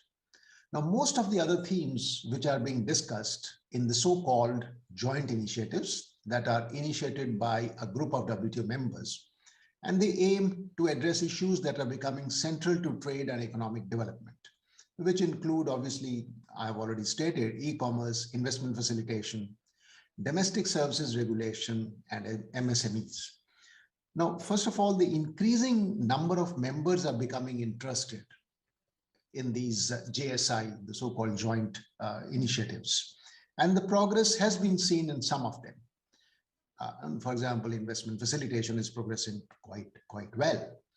We've already started structured discussions on trade and environmental sustainability. On e-commerce, good progress has been made on achieving, on provisions like online consumer protection, open government data, SPAN, electronic signatures, authentication, e-contracts, etc. Now, these are, of course, the fundamental elements that are needed to be put in place in regulatory frameworks to ensure development of e-commerce. There are other issues which are contentious. Data flow and data protection, localization, source codes. There remains significant gaps among members. I mean, these are, of course, also the issues where industrial policies of the countries is interlinked, so that is why they remain contentious. Now, these negotiations on all these subjects that I've mentioned, e-commerce, investment facilitation, domestic services regulation, will have far-reaching implications as they shape the future frameworks for regulation and will have a bearing on resilience of supply chains that we have become extremely concerned about. Now you're talking about whether they will be beneficial to MSMEs. This is what I wanted to say, that what is the common thread? Let me look at what Valentina said in the beginning. Said, invest in SME competitiveness. SME, those who were competitiveness were also more resilient. Now, that means the ease of doing business actually is most important. And all these issues that I'm mentioning, if negotiated, there is a caveat. with development lens in mind. And please don't think that somebody else will give you the development, the results which are seen through development lens. All developing countries, will have to do their own homework, their own exercise to put the development lens on the outcome of these negotiations so that the developing countries can benefit. The ease of doing from their perspective is promoted, which helps SMEs more than the large firms, as your survey has also shown that it is the MSMEs which are more adversely affected whenever there is a pandemic of this kind or disruption of this kind. And if all these negotiations, if properly negotiated, contribute to doing ease of business, obviously there have to be complementary national policies to be reformed after the international or the multilateral negotiated agenda is done. That will help help SMEs more than they help the large firms. I'll stop at that. I think it is the general, I wanted to highlight that it is the general trend of saying that COVID has been a disruptor, but actually the fact lies that SMEs will have to become resilient by becoming competitive. I think that's one message which I would like to keep on repeating and highlighting. Thank you, Barbara. Thank you, Rajesh. Indeed, COVID was an accelerator of many trends that we were observing before, whether good trends such as digitalization, as well as some bad trends in terms of some policies that perhaps did not have the MSME or the developing angle. So this concludes our first round of structured discussion. And with this idea of looking forward towards trade negotiations, towards a future COVID recovery, I would invite all of our panelists to future think now. So how can we use all of these lessons? How can we leverage what we learned from COVID to build SME resilience or firm resilience, trade resilience going forward? And I'll start with you, Jamilia. I'll ask two questions, one that I had prepared and one that I see on the Q&A that you volunteered to answer. So my question to you is, what do you think supply chains will look like post-COVID-19, or at least in your experience? How will you deal with your suppliers post-COVID, and what does that mean for small businesses? And the question that we have on the Q&A box is, what kinds of challenges do you see for SMEs in the future beyond COVID? Thank you. Thank you for the question. I think the first thing is to make this chain shorter and to bring production closer to retail, let's say, in my case, and in case of people who are working with production and with retail or B2B or B2C on the B2C side. This is the first thing. Another thing is to look for alternative channels. What you can do if something happened. I read a lot of articles, for instance, that many companies, they just change their production totally. I mean, someone was working with plastic tools or something, and then suddenly they start producing masks because no one wanted plastic or plastic tools, and they needed masks. And this is how they survived. This is how they keep working and keeping their labor.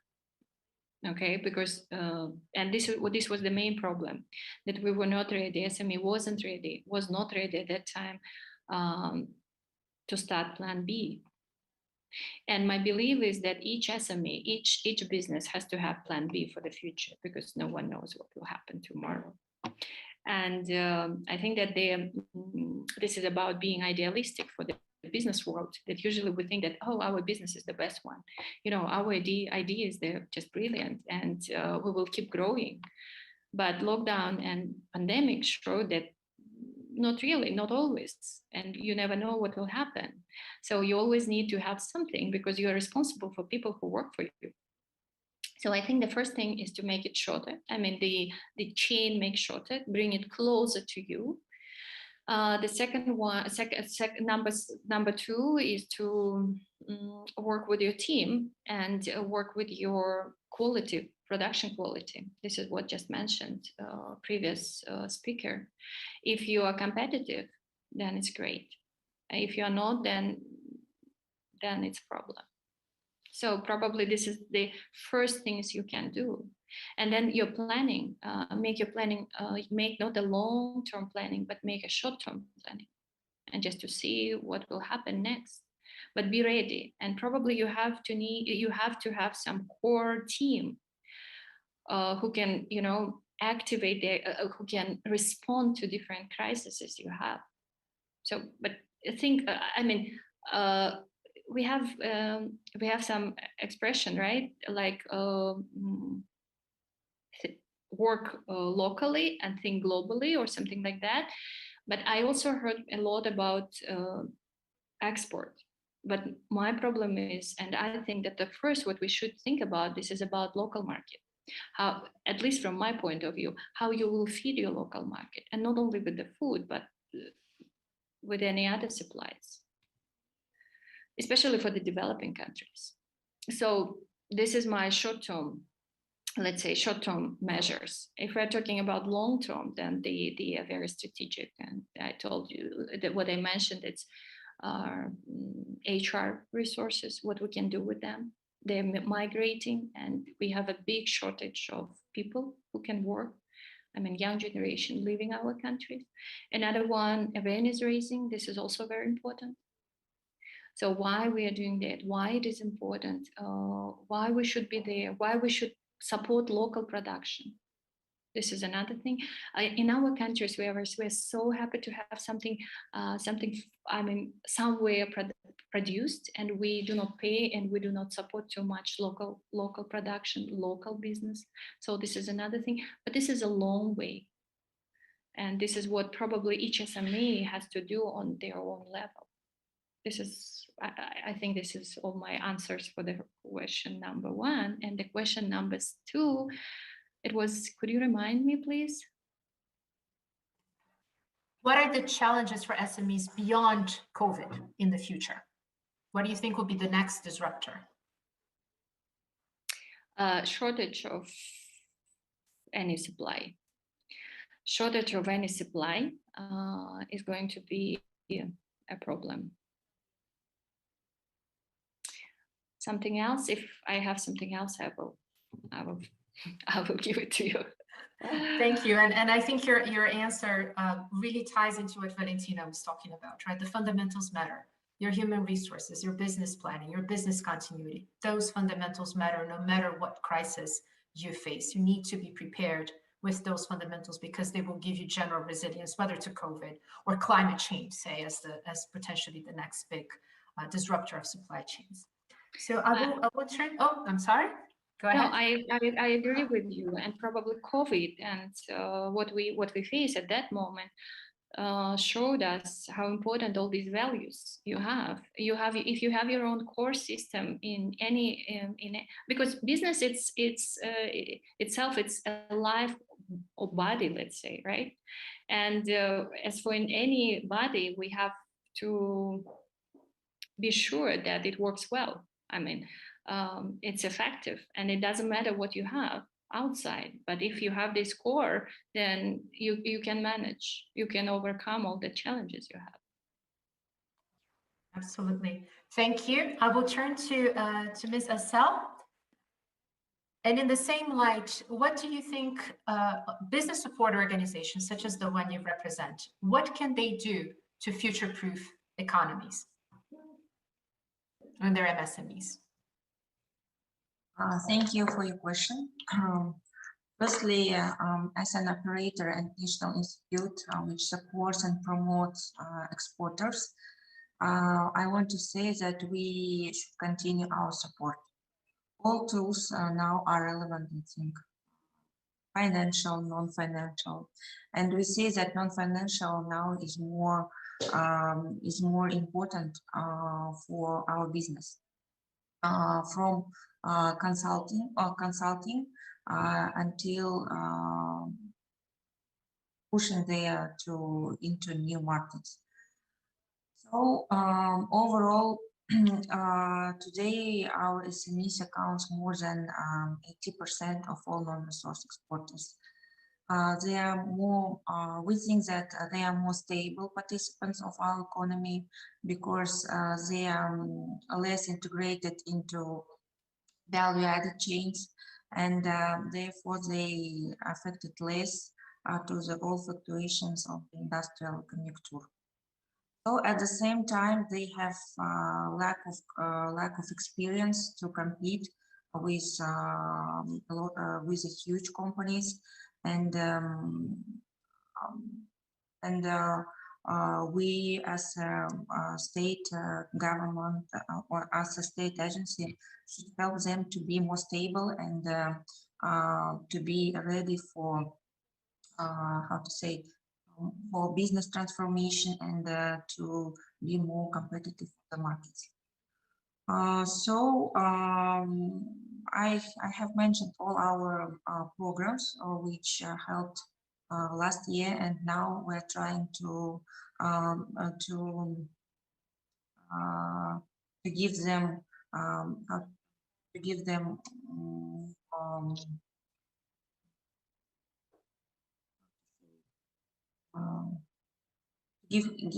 them a base to be more stable and to try to enter into new markets, have a new business contacts, try to export new goods, new products.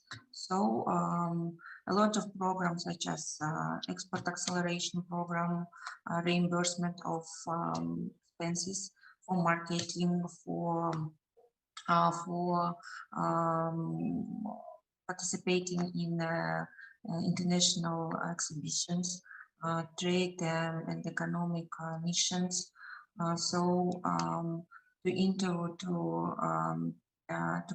To be a e-com subject, yes, to buy on Alibaba markets, on Amazon, on Wildberries. So we are ready to assist our business and give them all tools to be more competitive. Thank you, Ms. Asel. And something you mentioned goes very much hand in hand with what Amelia mentioned before. It's providing them alternatives, right? What's the other market? What are the other buyers? So helping them identify who those alternatives can be. So when a crisis strikes one, they have an outlet and an alternative. So I will turn to Beksot, and there are quite a few questions for you on the Q&A. I won't unfortunately be able to pose them all. But in your previous remarks, you mentioned targeting, right? That some countries spent millions, billions of their own currencies, but the targeting might have been an issue. So it's not just about how much you spend, but how you spend that money. So in your opinion, what should be the priority areas or sectors in Central Asia where governments should be focusing, where they can cooperate to help MSMEs become more resilient? And that will tie into one of the questions in the Q&A, which is how would you allocate the funds in order to build a sustainable response to the pandemic? So put your government hat on, and how would you allocate those funds in order to support MSMEs? Thank you. I think the point of government support was not help the enterprises. I mean, should not be help the enterprise necessarily, but help the people. And so the way many governments across the developing world thought about is they wanted to save their large corporations. They thought they're major employers and so on. And they try to inject cash and liquidity to those organizations. But if we think about what's the biggest bang per buck, if you will, is that many people in Central Asia are not employed in sort of an official way. Especially this is the case of people who are not highly qualified or do not earn a lot. Like, I mean, if you're an investment banker, it's very likely that you are sort of officially employed, or if you work for like, I don't know, Big Four accounting firm, you're likely to be getting your salary from the sort of official sources. I mean, it's the people who are suffering the most. And so those people are typically employed by small and medium-sized companies. And when they were not able to come to work, or when they lost their supply chains, or when they lost their customers, and so on and so forth, the first sort of line of attack came to those workers, and they lost their sustenance because the firms they work for lost their sustenance. And so one way of doing it was to distribute through the firms, which I don't think I necessarily buy it. I think giving directly to people, that would be a better way of addressing it. And I think for many Central Asian countries, and especially those in which the sort of gray area of the economy is non-trivial, it's exactly every single Central Asian country. The primary response, I think, in my opinion, should be targeting population. And now that's how I thought about it, and that's how I did it. But then, you know, we all understand the political economy of it, right? Like they don't want their big companies to lose and so on. So it's very much of a realm of fiscal decision making in political sphere. But I'm speaking sort of from an ideal perspective. And I think if that would have happened, who face this liquidity crisis, I mean, people who are employed in such arrangements usually have a very severe liquidity crisis, meaning they lack cash and they want cash. And so that would help them not go into the areas of life that they wouldn't normally go. And I think that's what my opinion would be. And going forward, I think this crisis should teach us a lesson that, you know, when things go hard, we gotta save, you know, people, not necessarily the big corporations. And I think actually letting the big corporations go bankrupt and not create this moral hazard where, you know, when things go bad, they go to the finance ministries and demand cash, and when things go good, they don't necessarily, you know, share it with the population. And that would be a lesson that a lot of firms would learn, right? I mean, that creates incentives for them to think about their you know, black days and think about how to allocate funds for crisis, or maybe insure, and so on and so forth. It's the desperate that can do that. So I think that would be my policy stance. Thank you. I guess putting it in Jamila's work, you would like them to have a plan B that does not include the government necessarily. Yeah, correct. I mean, you know, fundamentally what it means is that, like, if we keep on saving the big corporations when things go bad, I don't think the next time around they would care about bad times, because they know they can always, like, knock the door of a public funds and say, hey, we are in trouble, you got to save us. And I think that creates perverse incentives that I don't think a lot of people would want to sign up for. And I'm sure if you talk to these big corporations, they will tell you about their huge problems and challenges and so on. I agree with it. I'm sympathetic to it, but I don't think this is a sustainable way of going forward. Thank you. And we are very close to the end. So I would like to close with Rajesh. So in this year of disruption, that disruption of supply chains, disruption of movement of people, disruption of trade, ironically, we realize how important the trade system is, right? And going forward in this post-COVID, as we talk about the recovery of firms, the recovery of societies, how can we recover the multilateral trade system? How can we build a multilateral trade system that is more resilient? What can the international community do to make the multilateral trade system more resilient? Thank you, Barbara. Let me start by saying that multilateralism is actually built on the notion that it works for mutual benefit of all participants. You know, now, if certain players, especially the weaker ones, they start feeling that the system is not responding to their needs, but has become a battleground for airing geopolitical tensions amongst the major players, obviously their interest in the system will wane. So my first recommendation or observation would be that there is responsibility on the part of major players to take steps, not only through words, but through actions, that the interests of the weaker stakeholders, be they small and vulnerable countries, MSMEs, or consumers, that the new paradigm will work in their interest as well. What do I mean by this? that the proposals made in negotiating subjects should not totally reflect the mercantilist approach of the big players, but also specifies the means by which the weaker players can be integrated into the system. Now, these proposals should not just reflect the desire to codify the first mover advantages, as we sometimes see in the negotiations, but it should be looked at and evaluated using the developmental lens, and also provide support to implement the commitments in a manner that developing and the least developed countries can also reap the benefits. Now, you cannot just depend on one set of players. I will not say that you can just keep making demands on the major players to work for you as well. Yes, we should say that, but I think the onus lies on developing countries themselves. No, they should have better understanding of the policy and industry trends. They should reflect their concerns and demands in shaping the outcomes depending on their needs. And for this, obviously, the international community and organizations like ours, what can they do is to build capacity, is to support that the developing countries are able to translate these policy outcomes into business opportunities also.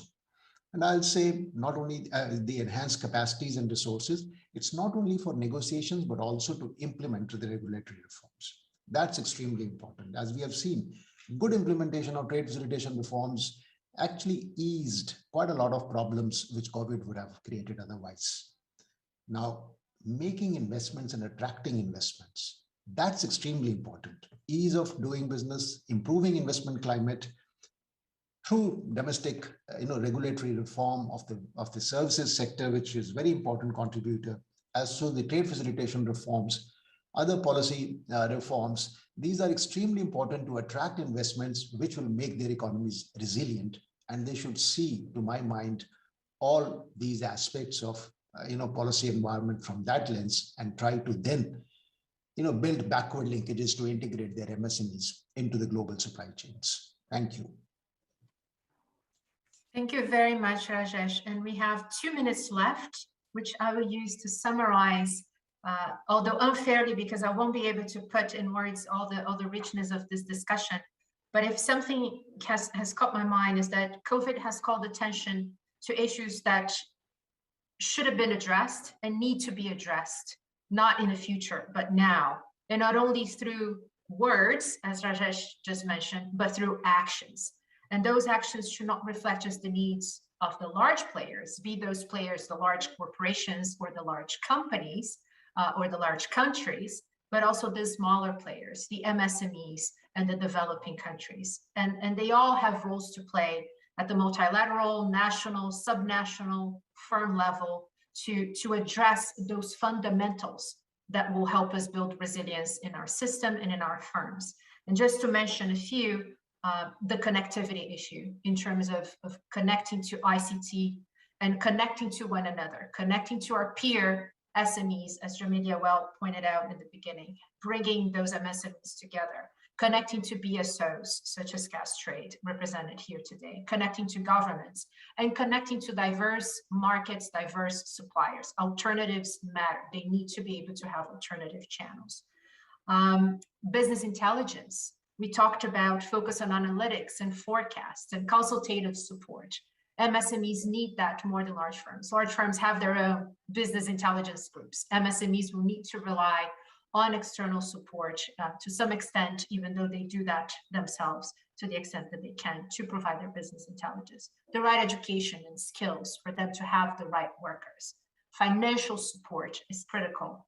And let's not forget the issue of formalization that makes all of this much harder in the sense that when we think of targeting, it's easier to target the formal companies and the formal workers, but not those that are outside of the bounds of the formal system.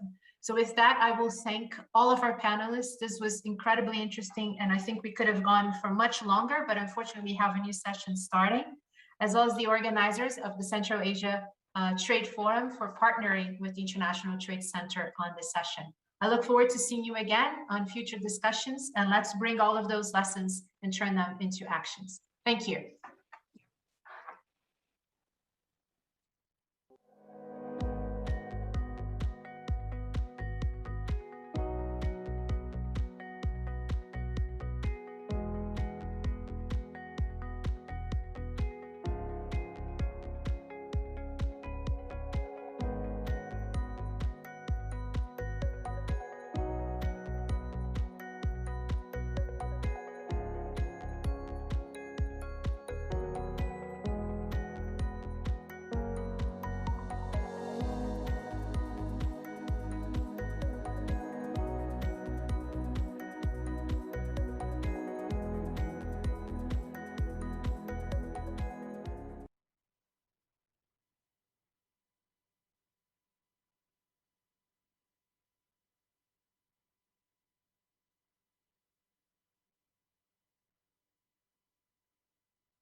Добрый день, уважаемые коллеги. Good day, dear colleagues, dear guests of the forum, dear speakers. Let me welcome you at our today's event, the Roundtable on Post-COVID Support Ecosystem to Entrepreneurship in Central Asia. Well, before the start of the session, I would like to highlight some of the housekeeping rules. Well, first of all, that this event is being recorded by default. Everyone's mics are muted. So speakers, if you want to speak, and when you need to speak, please make sure that you turn on your mic and you keep it on. The audience can use the chat throughout the whole event for some technical issues, and we do have the technical support team tracking all your questions. But if you have any questions to the speakers, please post them in the chat or in the Q&A, and we will save some time for Q&A session at the end of our session. Also, the interpretation is being provided, simultaneous interpretation is being provided, so please do find your language settings. Well, this session is devoted to promotion of Central Asia. For all countries from Central Asia, the region is undergoing a serious transformation, transfer to trade, economic modernization. The region seems to be strengthening the cooperation, collaboration. The region is under very close scrutiny of number of international organizations, including the International Initiative of OECD, the Initiative for International Trade Center, the USAID project on competitiveness and employment in Central Asia, and GISS program on transboundary trade and logistics. The global objective of this project is the improvement of the intra-regional trade procedures improvement, as well as development of private sector in the region. Today, the speakers of our panel discussion will be William Thompson from OECD, Eman Chipaz, Chief of Institutions and Ecosystems International Trade Center, Bahadur Rahimzada, the PhD Deputy Director of the Expert Agency under the Government of the Republic of Tajikistan, Murat Rahimov, Head of the Marketing Department of the Expert Promotion Agency Uzbekistan, and Mikhail Janelidze, former Vice Prime Minister of Georgia, Senior Consultant, the Policy and Management Consulting Group. Also, we do have Jeff Wright, Project Team Director of the USAID CTJ project. Well, the first floor will be given to Mr. William Thompson. Mr. Thompson is well familiar with Central Asian region, with Asia as a whole. He has collaborated with Kazakhstan for the last 5 years under the country program. The program still continues. Well, the OECD standards are always the benchmark for Central Asian countries, and political recommendations of OECD are always welcomed by our government. Mr. Thompson, the floor is now yours. You are muted, Mr. Thompson. Please unmute yourself.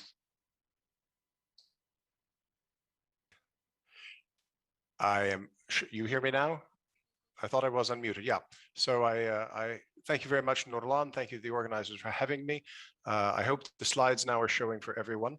I'm starting my stopwatch just to be sure about time. And I hope you'll forgive me on this occasion for speaking English rather than Russian. I don't have too many slides because I don't want to fill them with endless text. I'd rather just focus on a few key points that I can show visually and discuss the rest. The first point is, why we are so concerned. And I think we have to start with the crisis we're in and recognize that, like most crises, the coronavirus pandemic has not so much changed dramatically tendencies we observe in the world economy as much as it has exposed them and sometimes accelerated them. Crises are great revealers. They show us what was already there, often in very sharp relief, and they often accelerate processes like digitalization, which were already underway. They aggravate inequalities that were already widening, and so on. And we see this here.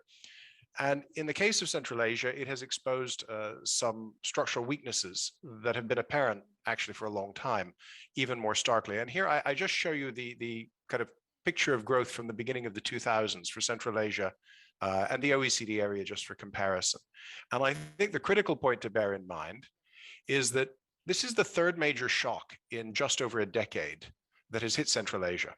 And after each of the previous two shocks, we have seen recovery, but that recovery has been to a lower trend rate of growth than we observed before. So if in the run up to the global financial crisis, the region was growing at an average 8% per year over roughly a decade of extremely strong growth. Then if I take out 2009, because we know that was the shock, and I take 2010 to 2015, the growth rate settles at around 6%. If I take the post-2015 period, even excluding the pandemic year of 2020, it falls to about 4.3, 4.4%.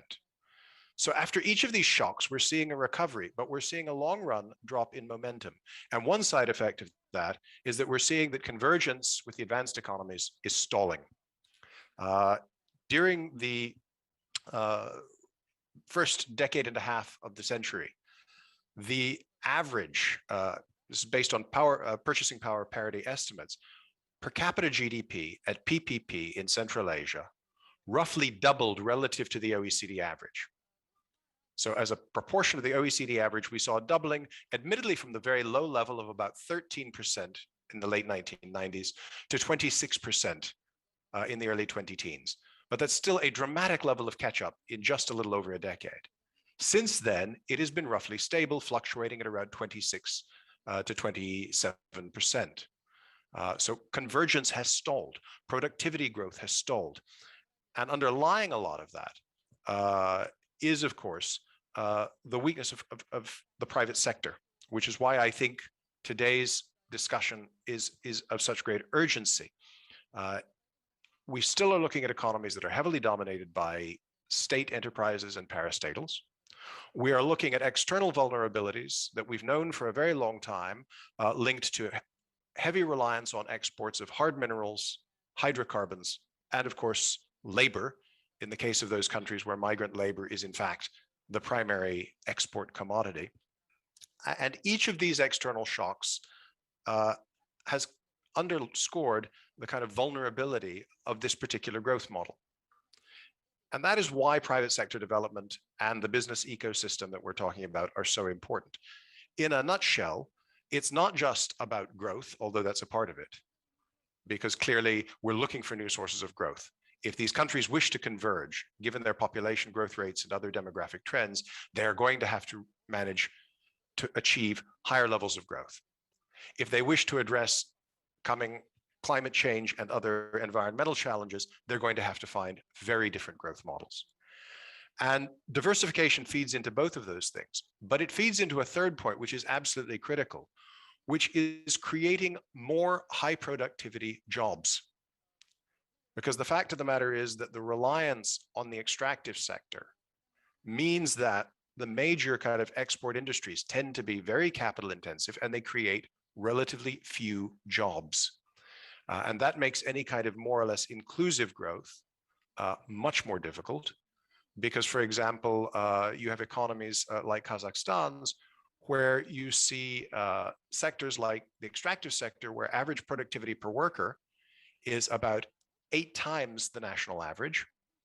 And yet almost half of the workforce is in sectors where average productivity is less than half of the national average.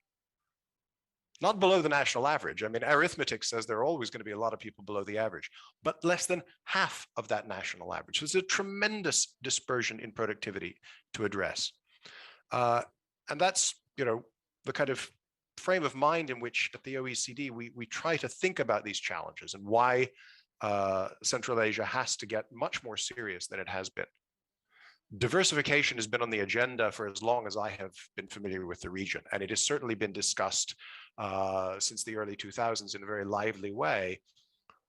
But we tend to see urgent action only in response to shocks. And very often the policy responses to the shocks do even more to reinforce the status quo. So we need to be looking at creating conditions for entrepreneurship, for the growth of smaller and newer and more innovative firms, and also for a diversification of foreign investment. And so when I think about the business ecosystem and support systems, I'm not just thinking about little local entrepreneurs. I'm also thinking about potential foreign entrants, especially in non-resource tradables. Because hitherto, foreign investment inflows into the region have largely been into the extractive sector for obvious reasons, and into a lot of fairly high value non-tradables, posh hotels, law firms, and so on, entering on the back of the extractives activity. Where countries have done far less well, with some notable exceptions, is in attracting into a more, foreign investment where it might actually diversify the production of tradable goods and services, and therefore diversify the export base. And I'm going to pause before I get into the OECD work on this, because I think it's important that policymakers understand why this is the case. Because some of these countries have done extremely well at attracting FDI to the extractive sector, but not to diversifying it. And it boils down to a kind of fundamental failure to grasp how different the challenges are in attracting investment in these different sectors. There's a conventional typology in the literature many of you will be familiar with, that FDI is either resource seeking. Oil companies go where the oil is, because there's simply no point drilling oil in the Ile-de-France. You're not going to find it. So they're seeking resources. Others are seeking markets. They invest in very large, capacious markets. Europe, the US are attractive because you can reach a lot of consumers, or they're looking for efficiencies. They're looking for places where they can produce for whatever markets more efficiently. Now, this is important because resource-seeking FDI in the extractive sector really resembles, in some ways, public procurement. It's complicated. We all know it's complicated. I've worked on this a lot, but it's much simpler than other forms of FDI. And the reason is, of course, that the subsoil is state property. So the sovereign has the subsoil. The investor wants to develop it. The state needs someone to do that. And basically, the government has to choose among competing investors, basically competing service providers. Who's going to extract my primary resource from me, and on what terms are we going to share the costs and benefits of that activity? There's a lot to bargain about, but ultimately, the chosen investor is supposed to deliver what both it and the government have agreed ahead of time, right? We know what's going to happen here. We know we're going to pump oil and gas and ship it to market. So now often there's not a lot of trust in these relationships, because the investor, the government is afraid the investor will exploit the resource that belongs to the state much more to the investor's benefit, but he needs the investor for capital and expertise. But even where trust is low, agreement can be reached because basically the paybacks are high and everybody knows what's going on. The oil business is something we understand.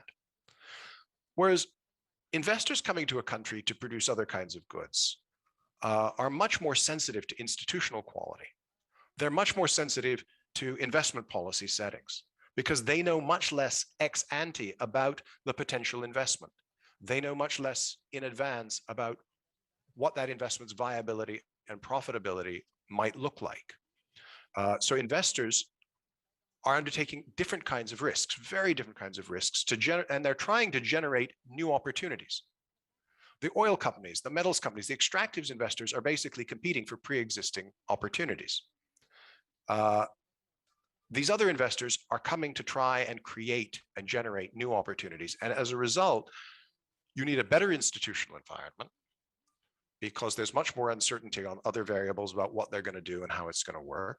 You also need greater willingness on the part of governments to trust rather than control the foreign investors.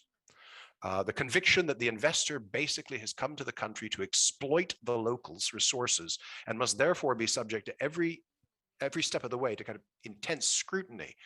This is something that we have to get rid of, because it's going to just impede potentially productive investment.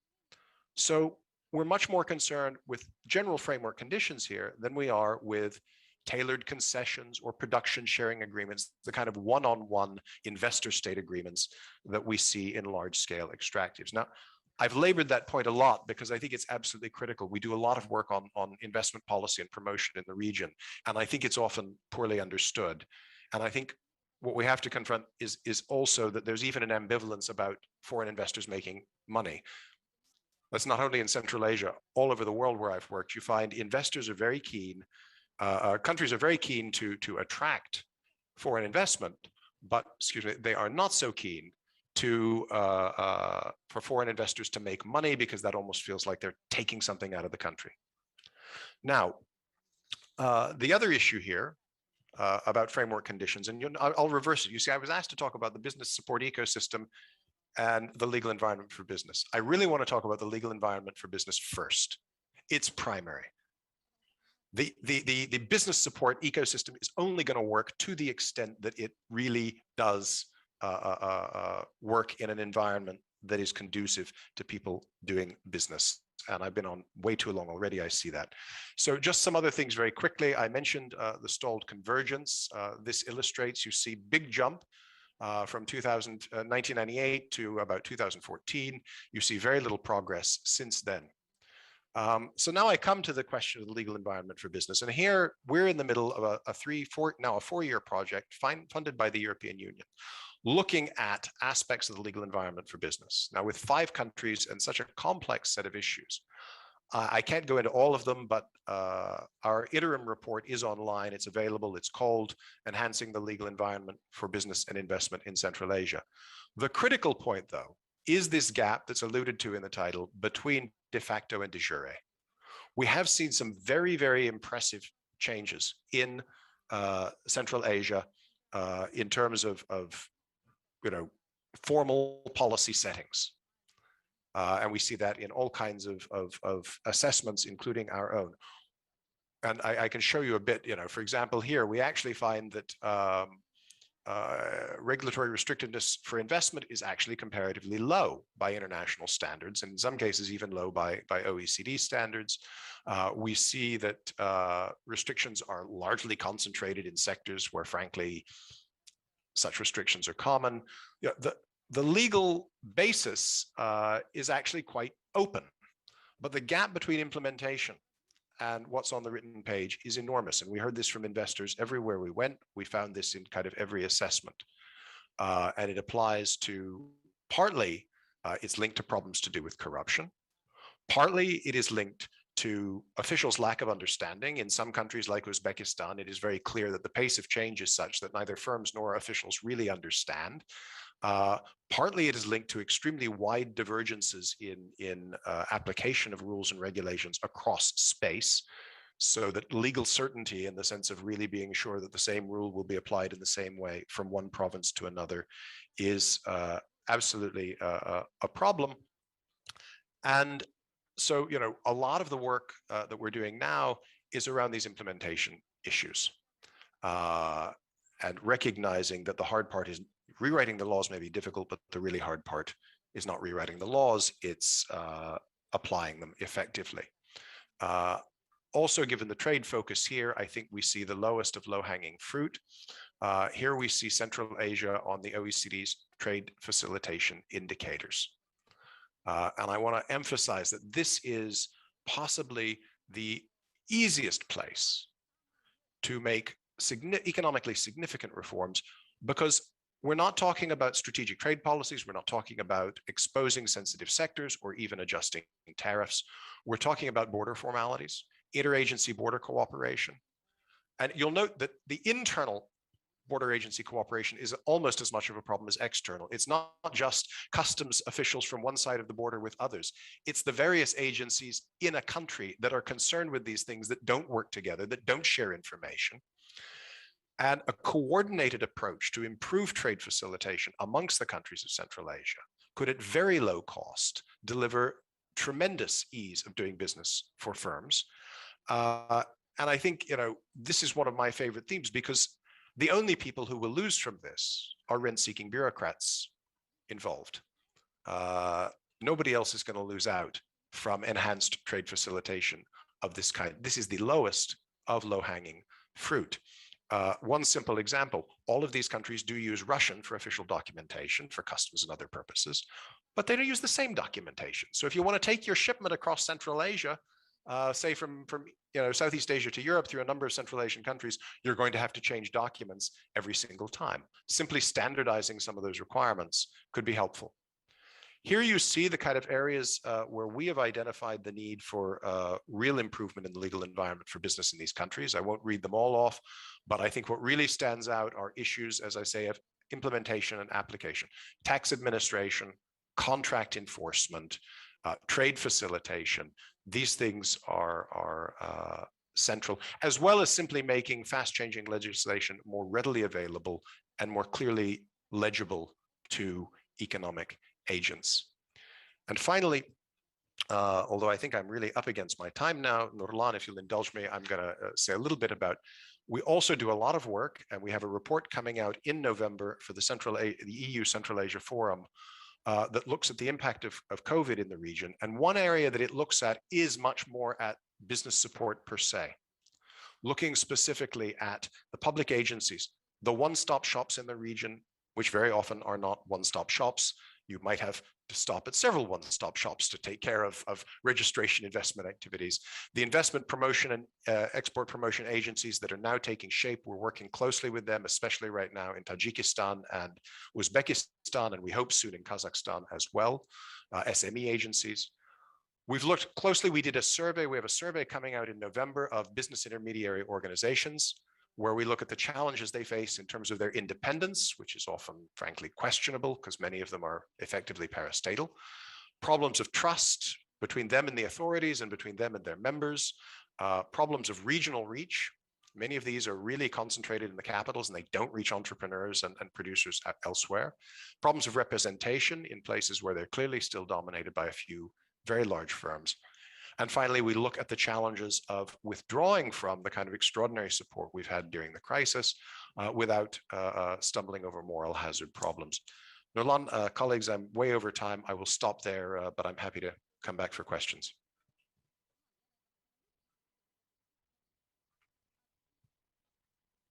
Спасибо, господин Томпсон, за ваше заключение о правовой среде Центральной Азии. Thank you, Действительно, Mr. Thompson, for your overview of the Central Asian environment. And improvement of the environment is the key task of all the countries in the region. And thank you for your presentation again. Next, I'd like to turn the floor to Ms. Ann Chapas. She provides, she's the Chief Institutions and Ecosystems International Division, and she is helping improve quality of small and medium businesses, and she's going to be talking about ITC measures and support of enterprises. Ms. Chapas, the floor is yours. Thank you very much. I hope you can all hear me and see my screen. Let me just make sure it's on full screen. Okay. And as with Mr. Thompson, my apologies, I will be speaking in English, but I hope you'll be able to see the presentation in Russian. It will give you a chance not only to understand what I'm saying, but also to deal with my accent, which is at times unusual. So greetings to you all. And I'm going to be taking a slightly different but complementary perspective to that of Mr. Thompson, picking up particularly on some of his latest slides around the business support ecosystem. So you know who ITC is. I don't think I need to introduce the organization as a whole, Geneva-based. We belong to both WTO and UNCTAD, and our goal is to ensure that small businesses can benefit from global markets.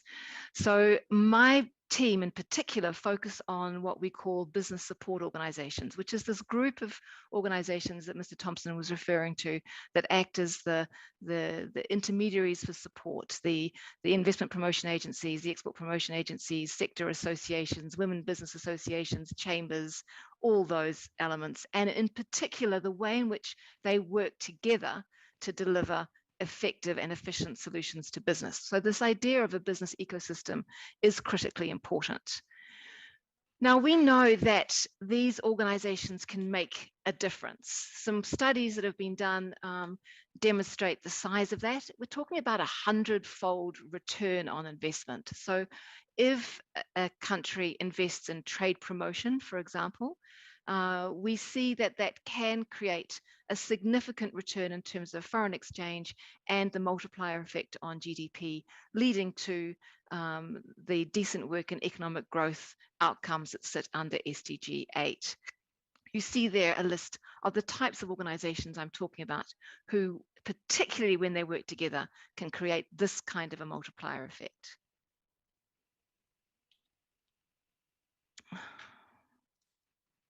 But we talk about organizations. I always insist that it's actually about individuals. When these organizations do their work well, they change the behavior of small businesses who have to take risky steps into the unknown, who might have an ambition to grow, but who are dealing with uncertainty, with fear, with ignorance, and with a sense of isolation. And when these business support organizations do their job well, they replace that with this ambition, with this knowledge, with these networks, and with the confidence to take those uncomfortable steps into the unknown. So I'm sure many of you have run a business or worked in the private sector. It is not easy. You stay awake at night trying to deal with the ambition that you're trying to do, the objectives you have, and a BSO can help change that behavior. So more businesses choose to export, and when they choose to export, they can do so with less risk. More businesses choose to grow, and they grow faster and without that horrible valley of death. So that's why it's important to keep the human being in mind here. So ITC works to try and improve the performance of the business support organizations so that they are better able to change that individual behavior and to therefore lead to growth of businesses, diversification of markets, and the increased number and profitability of firms, leading to inclusive and sustainable growth. So we are involved with BSOs as our partners on the ground. They are multipliers for reach and scale, as you've seen. They create a legacy. So when projects go in and try and change the settings in a country, they remain strengthened and able to continue the work afterwards. They are beneficiaries of our support. We assess and we build their capacity. And of course, they are our advisors and our friends because they are very close to the private sector and they help us to make sure that we stay very connected.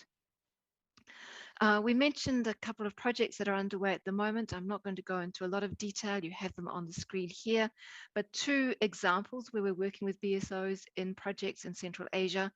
The Ready for Trade Central Asia is a 4-year project, EU funded.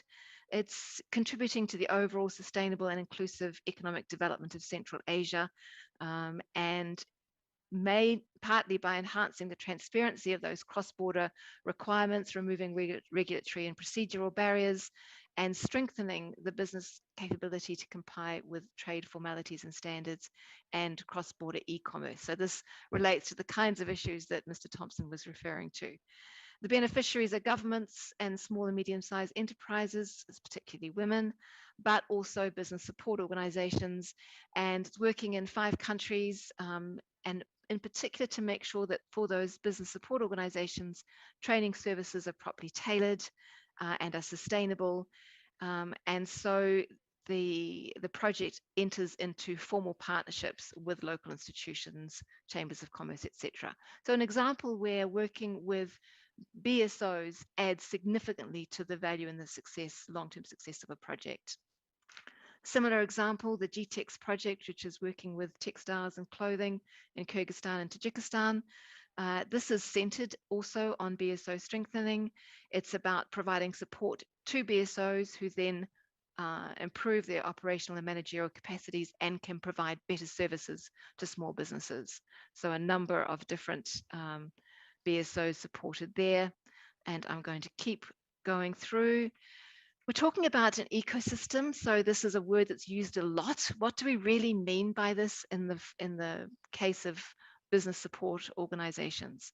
This is when self-organizing and mutually dependent organizations and actors connect together because in doing so, they better meet their common objective by sharing complementary strengths and resources.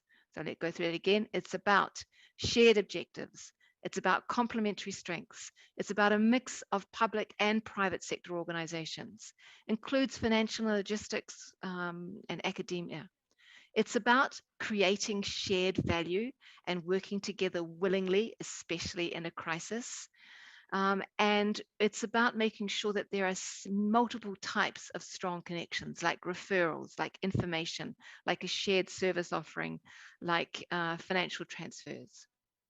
It often has a large central player who's very strongly connected to the others, but it's actually about the number, the density of the ecosystem that's important and the quality of those connections. So what we see is that when this ecosystem is working well, when you have strong BSOs connected into an effective ecosystem, there are 6 particular types of intervention that these ecosystems can carry out that are particularly valuable for the small businesses. So I'm going to quickly go through these 6, but the point is that in a crisis or in times of uncertainty, these 6 areas of intervention are still equally valid. This is what we've learned in the last 2 years. Nothing changes. They have to keep doing these things, but they have to do them faster, with more reach, with more ambition, and more efficiently. So do what you should be doing, but do it really, really well is kind of the message to business support organizations. So these 6 areas, very quickly. One's about relevant and trusted information. So good information creates competitive advantage for firms and allows them to make those decisions about how to respond in a crisis. So a good BSO, actors in an ecosystem should have good links to the government agencies dealing with crisis. They should be able to share information about packages of business support. They should offer immediate information on business continuity and risk, how to be a good leader through crisis. They should be able to give good quality, trusted, reliable information about trade flows, market disruption, and new market access. They need to provide inspiration about who's taking advantage of this disruption and where there might be opportunities for growth and diversification. And of course, they need to give information about some of the solutions that are coming through at a time of crisis. Moving on, the second area of intervention is about coordination for scale and scope.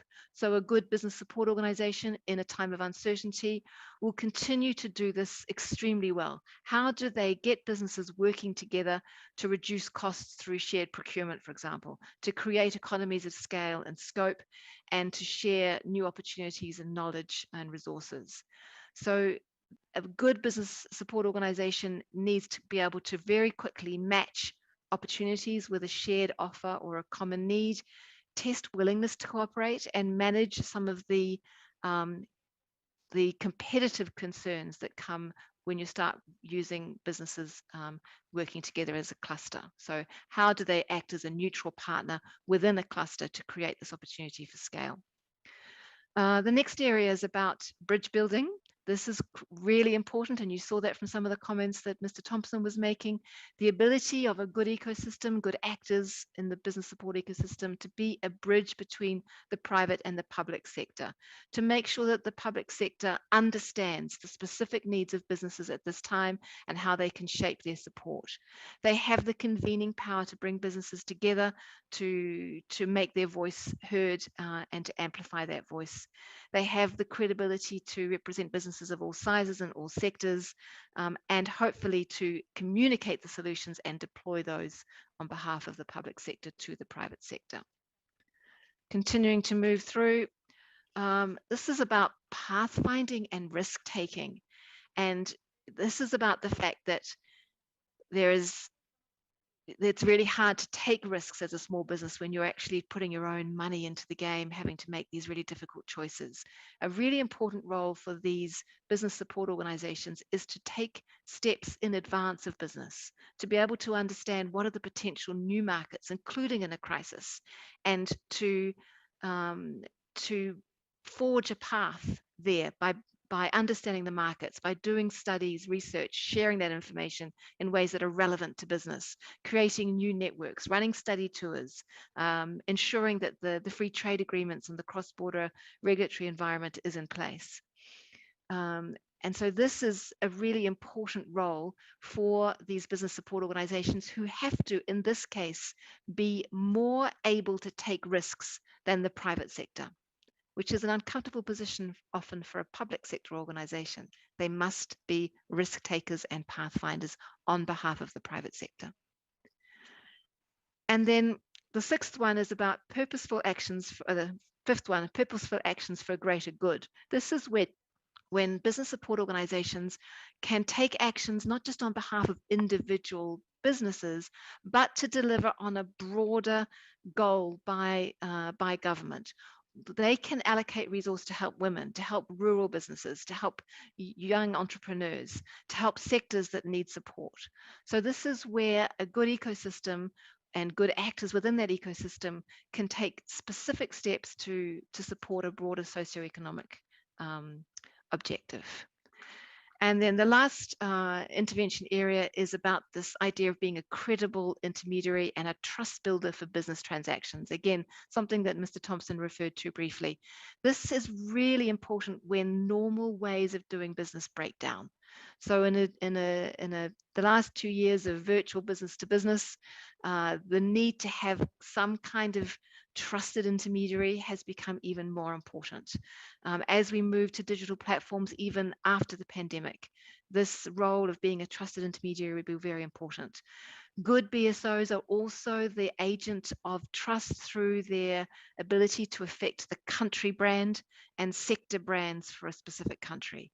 And this creates trust in the overall brand. And it's very important that BSOs recognize and support that. So those are the intervention areas, but very quickly, what does it mean to be a high-performing business support organization? Because, you know, it's not always possible to carry out all these areas of intervention if you lack the core muscles that a good business support organization requires. We have 4 big areas that we look at when we consider performance of a BSO. So leadership and direction, and you can see the sub areas there, resources and processes, products and service delivery, and measurement and results. And we've circled this area about measurement and results because not only do you have to do it well, you have to be able to prove and demonstrate that you're doing it well, because this is where you get the credibility, the funding, and the buy-in from various different stakeholders to keep doing your work. So core muscles in all these areas, as you can see on the screen, including measurement and results, don't forget to report effectively on what you're doing.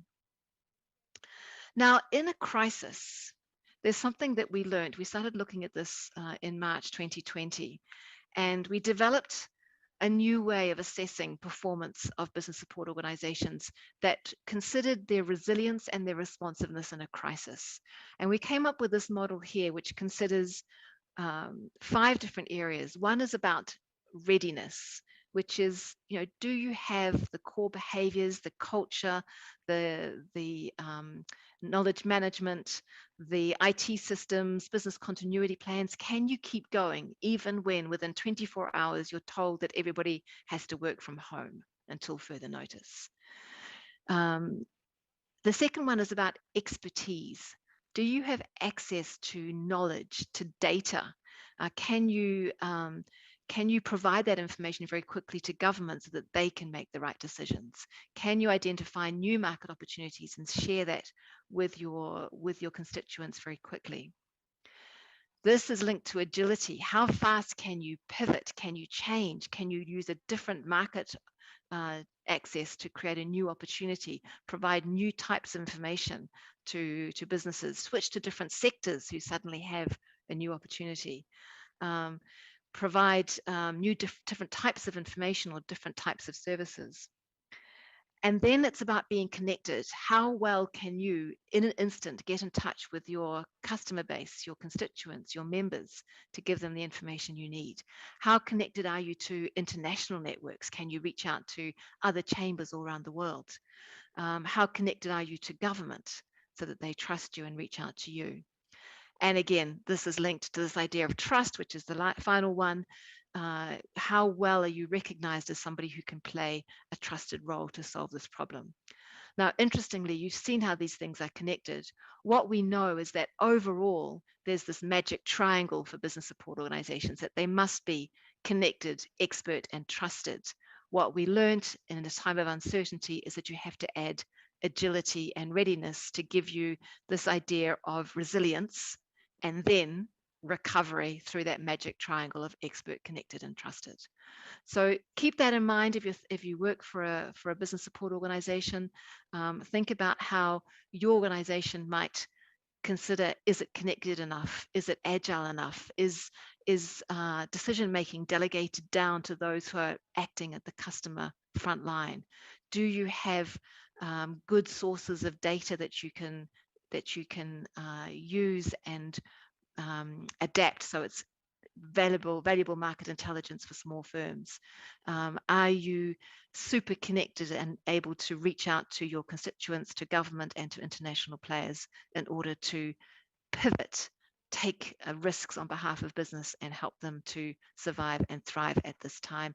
And of course, doing it as part of an ecosystem is critically important, because then you can specialize on what you do well, as long as you are prepared to share power and share mandate with others and be a hyper connector in that ecosystem. I'm going to end there. Thank you very much for the opportunity to share this with you. I look forward to the other presentations and to your questions. Thank you. Спасибо, госпожа Черпас. В целом у ITC развернута Thank you, Ms. Chapas. активно развернута деятельность Центральной I Азии. think you showed well the Ready for activities Trade of your проект. project, Ready for Trade, and we see the first results already of this project. And Castrate is also a partner to this project, and we would like to say that one of these important instruments was the coaching session where we determined, we identified small and medium businesses, and today, I would like to say that there are a lot of people willing to participate in this project and to gain access to these instruments and tools. And I'd also like to say that I'd like to open the Q&A session. It would be interesting to hear the opinion of our panelists on these two questions: how to improve engagement and motivate companies to take an active part in programs of state support, of expert support, and to expand their coverage. And the second question is the role of consulting companies in development of the expert infrastructure and how to achieve the highest benefits from this partnership. So I'd like to turn the floor to Bahadur Rahimzadeh first, who's the Deputy Director of the Expert Agency of the Government of Tajikistan. The Tajik Expert Embassy Agency is the youngest association supporting businesses in the region. And Mr. Rahimzadeh, it's interesting to find out your opinion on this issue. Thank you. I hope that you can hear me and you can see me well as well. Yeah, everything is fine. Yes, everything's fine. Distinguished participants of the forum, it is with great pleasure that I would like to congratulate you on the opening of the annual Central Asia Trade Forum. I wish you all the best and a very fruitful work. I am confident that holding these kind of forums on a systemic level will give new impetus to our collaboration, will help us identify priorities of cooperation for the upcoming future. I would like to note that expert activity is the most important form of the economy and is the most important leverage of developing and supporting the entrepreneurship.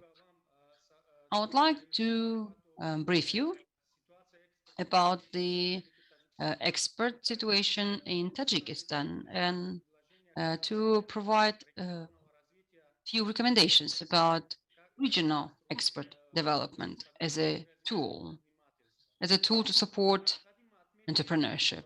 It is important to note that in the years of independence of the Republic of Tajikistan, upon the initiative of the President of the Republic of Tajikistan, the national leader Emomali Rahmon, and the government of Tajikistan, we undertook a number of measures, significant measures, to strengthen the national expert support system, in particular in order to ensure coordination and control, and also to support and enforce the expert-related measures. The Special Permanent Commission was established under the government of Tajikistan. This Expert Support Commission carried out a number of important measures to improve institutional framework for expert, stimulation of expert, as well as simplification of trade procedures. Also, with the purpose of creating favorable conditions with the external trade partners, an expert agency was established under the government of Tajikistan to support and to facilitate the expert and expert-related issues. And the expert, Agroprom Expo, agricultural expert agency was established. Also, in order to address and to solve the current issues coordination committee was established in Tajikistan to simplify the trade procedures. As of 1st of September 2020, the one-stop shop center was established to handle and to process transit transport operations. The analysis showed that as a result of these measures, the internal market demands are being satisfied and this export structure is being expanded. Well, dear participants of the forum, it is necessary to note that despite that the pandemic has affected the situation, and as a result of these measures, the export of Tajikistan made 1.4 billion or 1.46 billion USD compared, and actually it's an increase of 20% compared with the previous year. Also, in the first semester of 2021, the export of Tajikistan made 1.2 billion United States dollars, which is 88% of the previous year. It is also necessary to note that the structure of export of Tajikistan increases from year to another.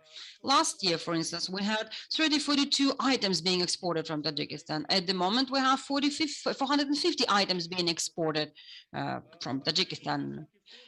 Well, it is necessary to mention as well that despite the results that we have obtained, the export capacity of Tajikistan, as well as the countries of the region, is still not exhausted, and there's still room for growth. And that is exactly why we need to collaborate with the interested partners and stakeholders. Availing myself of this opportunity, I would like to propose several recommendations. First, given all the above mentioned, I propose that we discuss at this forum establishment of a regional wholesale distribution center that will give a new impetus to interregional trade circulation that will help stimulate agricultural production and create certain expert supporting structures at the regional level.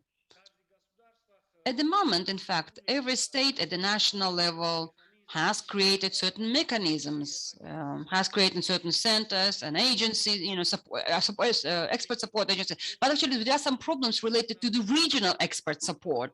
So, and in order to enhance the added value at the regional level, we do need cooperation, coordination, and we do need to efficiently and effectively use the possibility, the opportunity that the region has to offer. Secondly, I propose we discuss another pressing matter, and that is the interregional green corridor issue.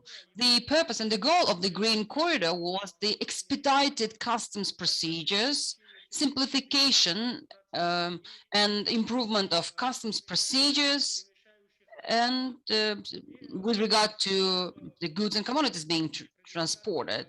And in conclusion, as a third proposal, I suggest that we establish an interregional digital ring or circle of trade.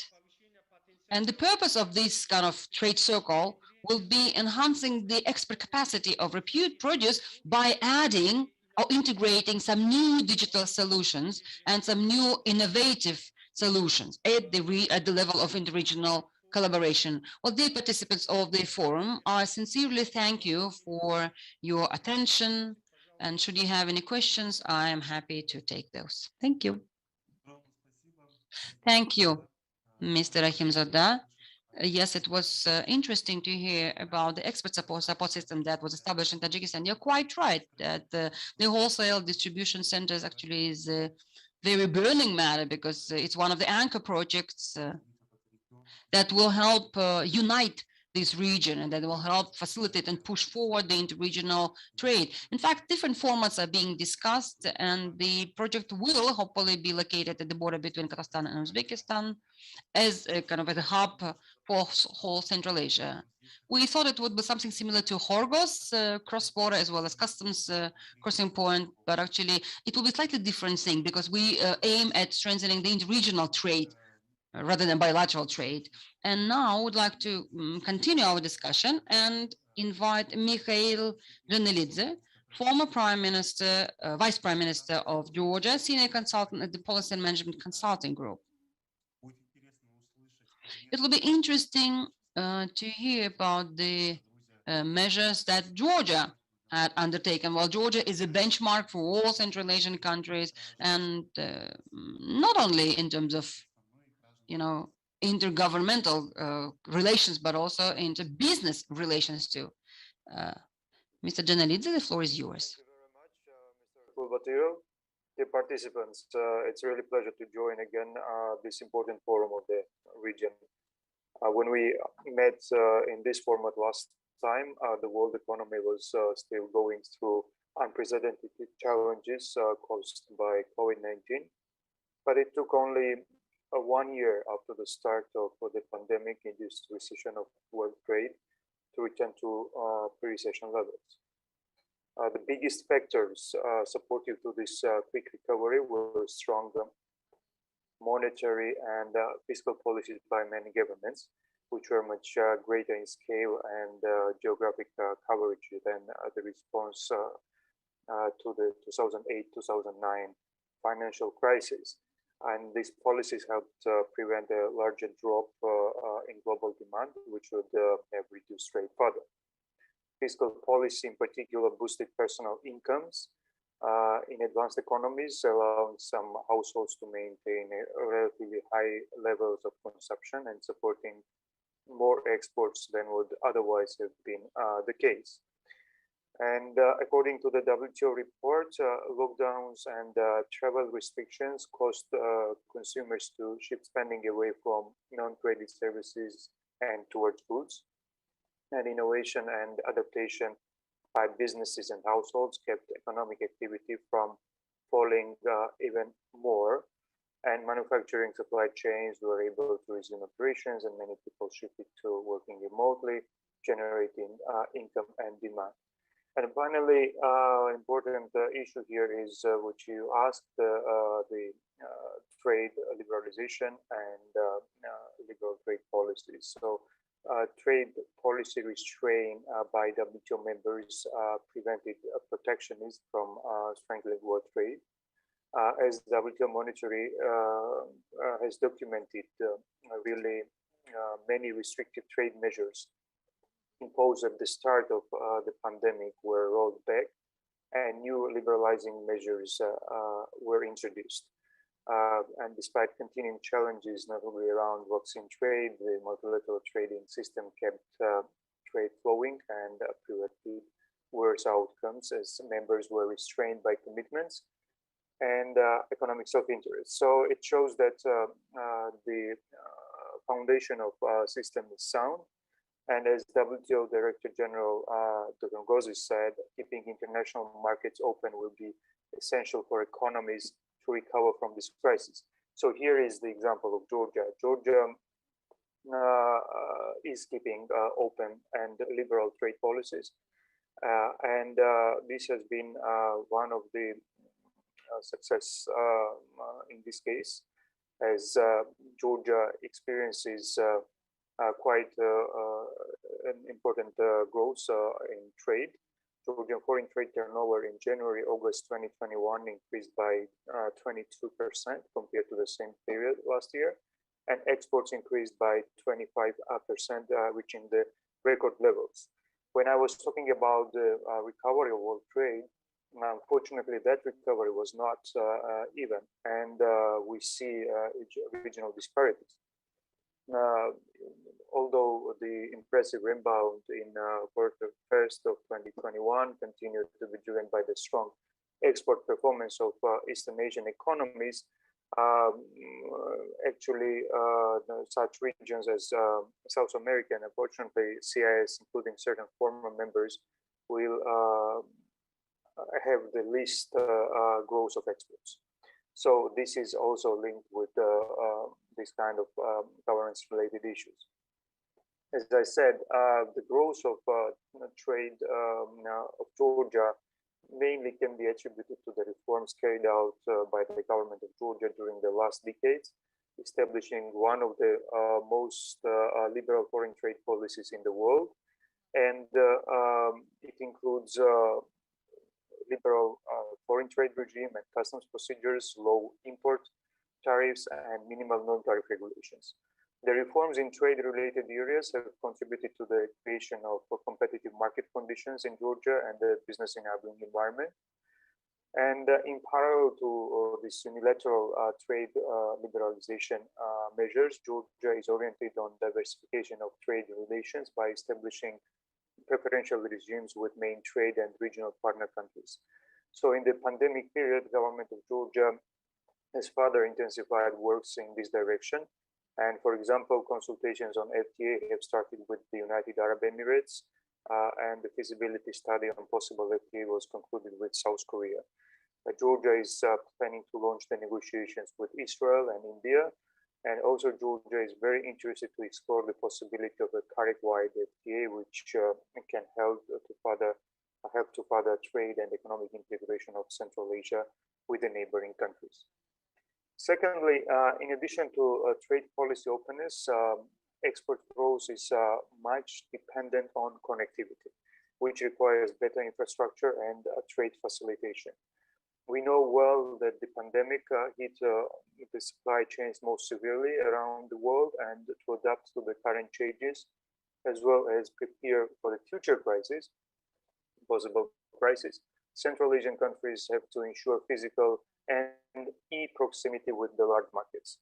Proximity in this case covers times to cost to market, non-tariff barriers, informal roadblocks, and etc., and not distance to the market. So high proximity, for example, of South Korea and other East Asian markets to large markets, such as industrialized Japanese economy in the 1960s, was very important for the success of this country's export diversification. Trade Minister of the Republic of Korea recently highlighted that a country whose main export in the 1960s was wigs has succeeded in becoming one of the world's leading exporters, starting with textiles and light electronics and specializing in automobiles and semiconductors due to the proactive role of the government, the promotion of public-private partnership, and a firm commitment to digitalization, which could be replicated by developing countries and Central Asian countries.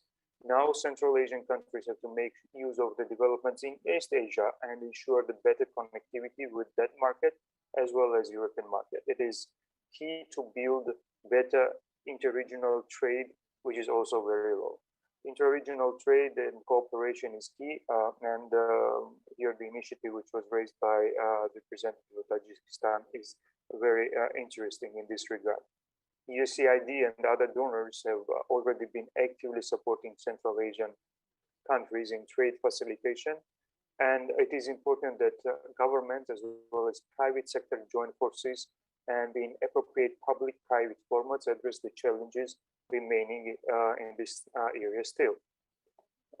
For example, Georgia has established a useful public-private dialogue format such as Trade Advisory Group, ensuring participation of the private sector in the process of formation of trade policy and trade negotiations, and also National Trade Facilitation Committee, which has been established in accordance with the WTO Trade Facilitation Agreement. It is important to establish not only national public policy dialogue formats, but the regional one as well. And these public-private dialogues should ensure the representation of micro and small and medium-sized enterprises, as they need more support from the government. We heard about this from Valentina Rollo during the first session, that MSMEs suffered more than the large businesses from the pandemic. So we need to include MSMEs in the public-private dialogue. When we talk about trade facilitation, also it is key to keep in mind the importance of quality infrastructure and access to the companies and especially MSMEs to certification, because they don't have chance to get abroad and get those certificates abroad. So it is important to allow them have this on the ground and locally accessible. I would like to also outline the third area, which is critical for the trade resilience, and this is education, especially now when digitalization and e-commerce are breaking the old and traditional ways of trade. E-commerce was growing fast even before the COVID-19. But in 2019, about 1.5 billion people shopped online, an increase of 7% from 2018. The pandemic has further boosted the shift towards e-commerce as people and businesses have gone online to cope with various lockdown measures and travel restrictions.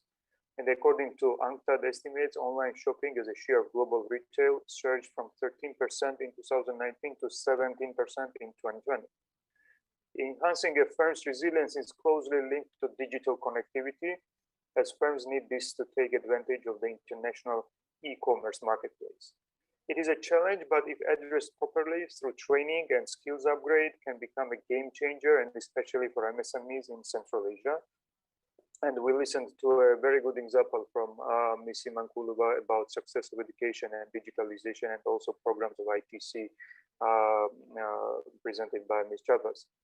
And working with BSOs, which are helping MSMEs in this process. Georgian Export Support Department of the Enterprise Georgia supported participation of Georgian companies in online trade fairs, developed an online course for exporters, and updated online export support platform Trade with Georgia during this pandemic period. And this update included new functions to the platform, such as selection of companies, co-financing, including electronic contracts, export guidelines, and online training. So it has become an online one-stop shop for all export support services. Again, e-facilitation, access to information is important not only at national, but the regional level as well. So initiatives supporting the national level access to information will be very important. UNCTAD's e-trade readiness assessments done in 27 developing countries show that there are gaping holes in the areas of national strategy, connectivity, skills, logistics, finance, and legal and regulatory environment. So it is important to mobilize more resources for financial and technical assistance to Central Asian countries and their MSMEs to strengthen their capabilities to engage in and benefit from e-commerce and digital economy, especially after this post-COVID period. So I will stop here and I will be happy to answer to the questions. Thank you. Thank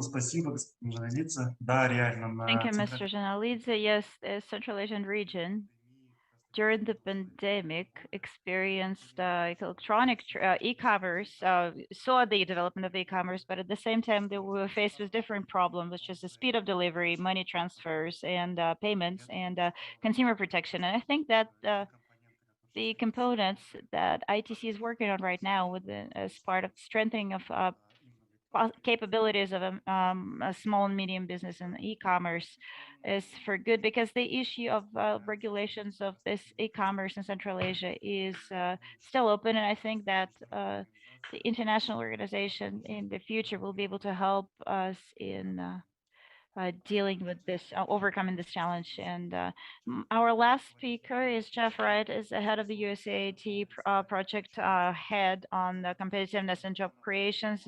And I'd like to say that they provided the expert support and development of the expert strategy of the Almaty Oblast as part of this project. And this is the first expert strategy in Kazakhstan for the region, because usually those expert strategies were developed for the national level. It would be interesting to hear about capacity building on the expert. The floor is yours. Thanks very much, Nurlan. I don't see my picture, but I think my video is on. I think that every speaker has added a fascinating aspect of the overall issue of trade promotion. Perhaps I could start off by looking at the opportunities of the region, Central Asia. I mean, looking around Central Asia, we're surrounded by China, by South Asia, by Russia, and a little further afield is Europe. So these are the largest markets in the world. So Central Asia lies in this quite unique location where it still is taking advantage of that strategic location. I mean, everyone talks about it, but it's still a work in progress. Why is that? It's because the unit transport costs in the region are 2 to 3 times the world average. It's timely, and i.e. it takes a lot of time and cost and burdensome to move a good from one part of the region to another.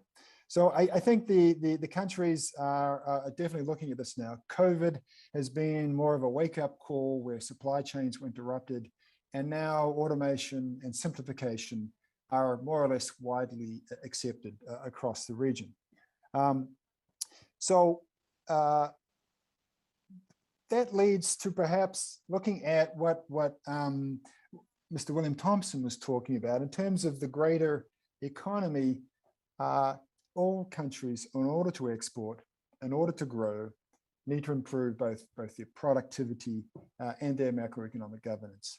A productivity growth happens across the board, SMEs as well as large organizations. And it involves, in our case, looking at competitiveness, trade and jobs. We were focused on 3 sectors: horticulture, transport, and tourism. And the new project, which is the follow-on, the next USAID-funded 5-year program, is called Trade Central Asia, and it's focused on trade facilitation. How do we really improve, reduce those costs, reduce the time of trading across borders in the region? So perhaps I'll be very brief, but looking at over 25 years of working with export promotion agencies, developing national export strategies, including for a G20 country, and working with experts such as the board of directors of FORFAS. The FORFAS was the apex organization which led the development of Ireland from being one of the poorest countries in Europe to being the richest country in Europe for a certain period of time during the 2000s. I noticed that still exports are up there, over 113% of GDP, which is more than any other European country. How do countries do that? Quite simply, they have a plan. They have a national export strategy. Call it whatever you will, they have a plan. The plan works with everyone in the economy. It's essentially private sector led, but it's a conversation between the private sector and all the business development organizations that Ms. Ann Chapez was talking about. Having a conversation, having coordination between the private sector exporters plus the organizations that are supporting those exporters, whether they are financial organizations, trade finance, whether it's insurance organizations, whether it's transport and logistics organizations, whether it's policymakers, whether it's phytosanitary and standards organizations.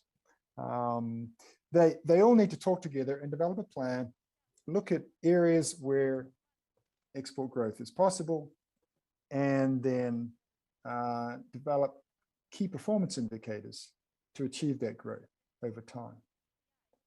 And one of the directors of FORFAS told me, he said, look, Jeff, you know, it's not rocket science. We have a plan, we develop a plan. In fact, the plan in Ireland was almost rocket science. They had a 10-year strategy, a 5-year strategy. They pretty much reached out to every business organization in the country to develop a sectoral study, and those sectoral studies were combined into a national strategy. But he said the key part of it all was every year we'd go back, we'd look at the plan, we'd look at what we achieved, and if we hadn't achieved, we would tweak the plan, we would change the plan. The plan wasn't set in stone. It was a living document, and we always addressed it. And so we were consistently assessing where we are now and where we want to be and how do we get there. Now, it helps certainly, and it's you know, it's very you know, you can see where the region is moving, where governments are now investing in export promotion agencies. Uzbekistan, particularly with Mr. Ramzoda in Tajikistan, is a very active, very engaged organizations reaching out to SMEs to move them towards export readiness. What they need is a consistent budget. They need to be able to plan the future. And they need to be able to be reassured that they're going to have the funding for not only their staff requirements, but also to cost share with SMEs the costs of attending trade shows, of doing the research, of understanding potential customers, of reaching out to those customers and networking with those customers, of achieving the appropriate quality standards, and of getting their product to market in a pilot manner.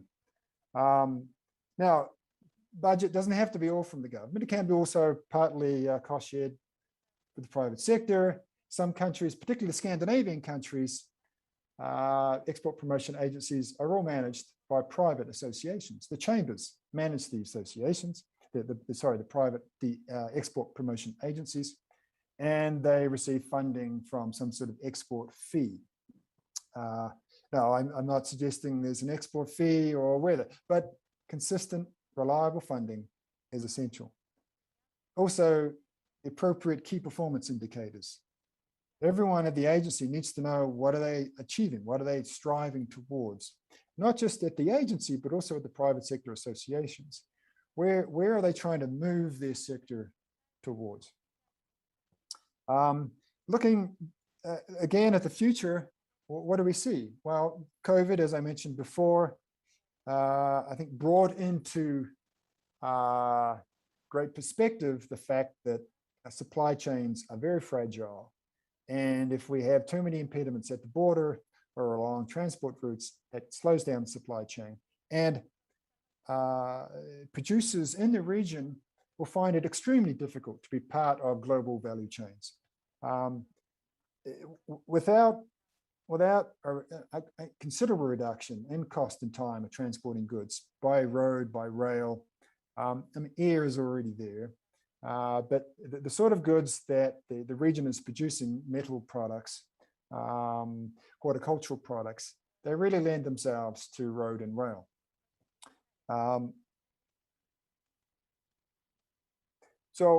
But the other thing that COVID has shown us is the massive opportunity, and Mr. Janalitse mentioned this too. It showed that e-commerce is here to stay and it's growing rapidly, and that we don't need to consider, we don't need to focus all the time on goods. It's not all about oil and gas, metals and minerals, horticultural products. Services are there, services are growing. And for the first time ever, every producer in the world can reach out to not just a few hundred consumers in a particular city. It can reach out to millions of consumers around the world through e-commerce. And this is really a revolution, which is really just starting up. And I think when you look at tech firms, how the tech firms have been able to double, triple their revenue over the last couple of years during COVID. Whereas other firms are still struggling to maintain their pre-COVID levels. It really shows that the technology is here, that we have to use technology to reach out to consumers in terms of services and goods as well. And we should also add that the new opportunity, perhaps, or threat some might consider, is climate change. Climate change means that oil and gas in 50 years will not be a sort of major part of global consumption. However, metals and minerals will be. Metals and minerals are essential for the climate change. Electric vehicles, batteries, every high-tech operation requires appropriate metals, particularly some certain inert metals. And the region has those relatively in abundance. So there is optimism, absolute optimism in the region for growth of new export products, goods and services. I would just quickly talk about, and I know we're running out of time, but just quickly talk about what C2J has been trying to do over the last 5 years and has accomplished. C2J essentially tried to take, in the horticulture sector, take the horticulture producers and make them export ready, to provide them with access to the market, initially through trade fairs and trade forums, and then increasingly through virtual matchmaking services. To bring them export ready, they had to have a product. they had to understand their client. We developed export guides, export training. I think we trained over 350 different exporters in the export process. Created an online directory that buyers could access, networking to buyers directly, and through this managed to achieve $14 million worth of export sales. Also in tourism, a service, and this is a service area which is rapidly growing across Central Asia. We were able to deal with different types of promotion. Again, stepping back, it was about product development, making sure there was a tourism product there which was in demand to the foreign tourists, whether via a group tourists or independent tourists. Also looking at the promotion on social media. So again, using online access to the individual consumer. So through some relatively simple and low cost content that was added to the Instagram and Facebook accounts of tourism committees throughout the region at a cost of, I believe it was less than $14,000, $15,000. The 6-month social media campaign reached 16 million individual tourists scattered around the world. So I think what we've been that the region is in a good space. There's greater recognition of the need to improve transport and logistics costs. There's more economic reform zeal than there was before, particularly in Uzbekistan and the other countries. And there's optimism now that e-commerce technology can help to push along the export results. So I'll stop there and happy to take any questions. Thank you very much.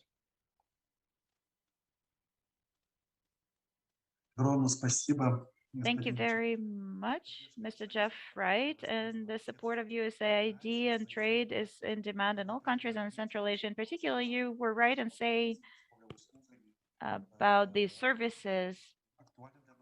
And this issue is relevant to our region. We need to say that creative sector is developing actively. And in the end, I would like to raise this question. And then maybe briefly, if you can answer this, during different presentations, we heard different visions and on development of this private sector, public sector. So my question is, what should we focus on in supporting startups, exporting startups, in the strengthening of the role of the state institutions, so the model of state institutions and private consulting agencies, or 100% private sector? I would like to start with the first speaker, Mr. Thompson. First of all, I'd like to say that undoubtedly there is a role of the public sector. There is a certain and well-known gaps in the market that plays a significant role here. And for that, of course, there is an understanding why we need to have a public-private approach. So by saying this, I would also like to draw your attention to two things which are obvious, from which we can see from our work in Uzbekistan in particular, and we're working in Uzbekistan right now. And before that, we worked in other countries of Central Asia as well, with expert promoting agencies. For the beginning exporters or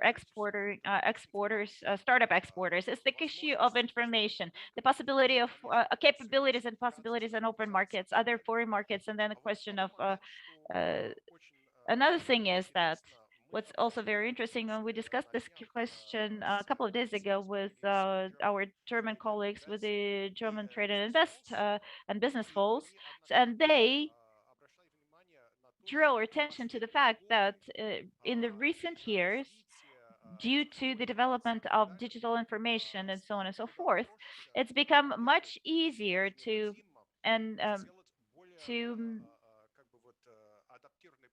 make a more adaptable approach for specific firms, for specific companies. Companies now are not happy now with general information, because access to general information about the market is everywhere.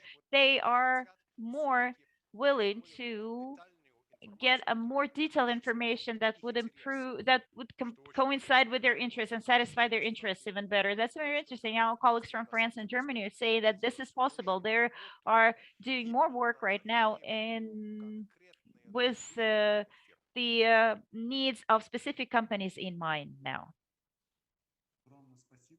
Thank you very much. What do you think, Ms. Chapas? Thanks. It's a great question, and it's always a relevant one.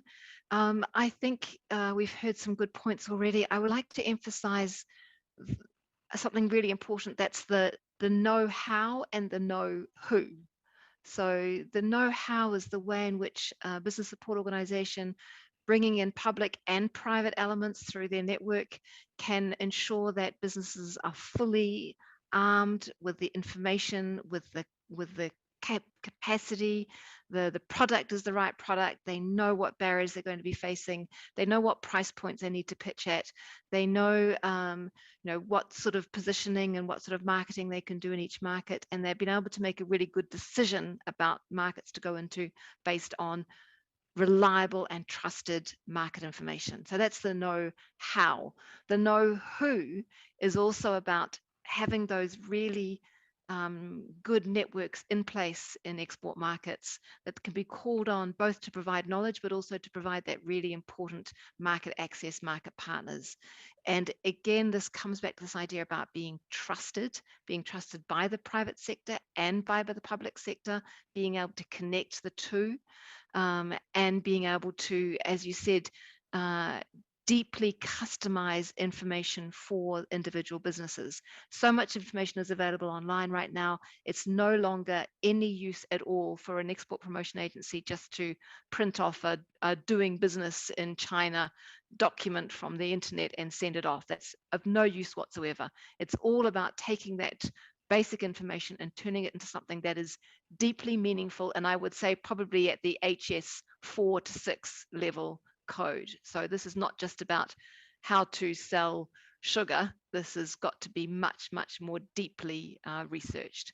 So customization, trust building, reliable information, these things are really important. At the same time, it is important for these export promotion agencies to think about reach. They can't afford just to focus on the top 15% of highly capable exporters. Those highly capable exporters don't actually need much help from the export promotion agency.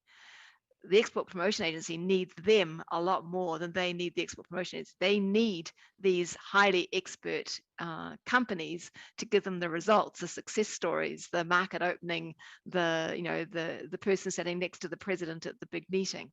So be very careful that even though you might want to focus on these efficient, experienced exporters, a good EPA is not doing their job properly unless they're also building the pipeline of future champions. And that means having some elements of their offering, which is much, much more broadly based, maybe on some kind of online platform, maybe in the form of workshops, of training, of study tours, shared stands, etc. So 2 things: broad at the base, reasonably generic, nurture the rising stars, ensure that the trading environment and the business environment is conducive for those stars to emerge. And at the top, that deep, highly customized, highly relevant, multi-year engagement with very, very clear plans and KPIs and results. Thank you. Thank you. I would like to add the case from Kazakhstan here, where during the pandemic, we have had to come up with 2 instruments that helped us access the market of China. And the second one was electronic platform tool. It was also needed when all the boundaries were closed, and we needed to, introduce some online trainings, online webinars,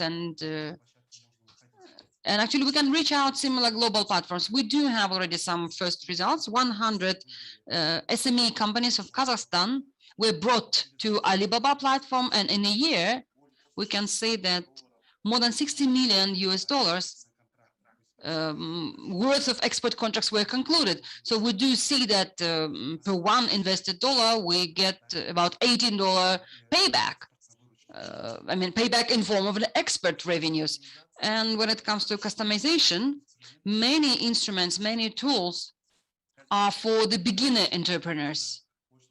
You know, large-scale businesses, yes, I mean, they're more interested in kind of financial tools, but actually non-financial tools are more interesting for the beginner entrepreneurs, and they're the best in Central Asia, and we're ready to share those with our neighbors in Central Asia. We, in fact, raised the issue, and actually, Ministry of Trade has translated Iranian trade certificate, Iranian trade regulations, and some of them were translated into Russian. And all of those documents, all of these papers are now available on our website. And anyone interested in this, you know, working with these countries can download them. And I have another question that Mr. Danilidze asked. What are the question for you? What do you see from Georgia? I think the distance between the state and the private sector is closer. And what do you think is the best model, like the distance or the close one? Actually, I would like to start by fully supporting all the statements which were made here. And one also especially which was made by Ms. Chavez. You cannot reach export public agency, export support public agency cannot reach every business. And definitely business support organizations and private companies in this field are doing very important job serving as multipliers. So if there are enough companies to be reached by the public agency, it means that there is no market. So, definitely we want to have many exporters and many successful exporters. We need multipliers, and these multipliers, multiplication can happen with the support of relevant business organizations. Secondly, it is important to speak the same language. I'm coming from the government myself and from the policy space. And it was not always easy to speak with the same language with the business, especially with micro and small and medium-sized businesses. So, again, to also to not only explain to them the policies, but also get the feedback. So here, intermediaries are also important. So companies and organizations and the people who can work together with government and have the same language with these players and with the exporters. And third, it's an education. Again, as I mentioned, the programs which will raise capacities, build capacities of exporters together with the public organizations. Public organizations can serve as trainers of trainers and help to the general programs, but there should be definitely other trainers helping expanding the market and the reach. And fourth and final here, I want to mention the importance of having public services also delivered by private companies. And in Georgia, there is now an initiative. There is a digital transformation consortium formed, which is supported by IT companies, by consulting companies and academia. And this consortium helps government to so-called privatize public services. So build better services for private sector. So services built by private sector for private sector. And this is a very important initiative, and I'm sure it will be a big leap. Again, Georgia is having quite a good success, but this will be a next step in this direction, and we help to build better services to exporters and generally to businesses. Thank you. Спасибо огромное Thank you. Thank you for a very interesting vision. Dear colleagues, dear participants, thank you very much for attention. Well, the time is up now. I believe that our discussion was very productive. We did have contributions from the countries of Central Asia. We can sum up now that we do have certain expert streamlined in the region. International partners do support the expert development and trade development of our region. I'm extremely grateful to the organizers of this forum for this opportunity for this platform where we could discuss all these key issues. And I would also like to thank our interpreters and all the participants and speakers. Thank you so much for being on board, for being with us. And with this, our session is over. Thank you. See you soon next year. Hope. Thank you. Bye-bye.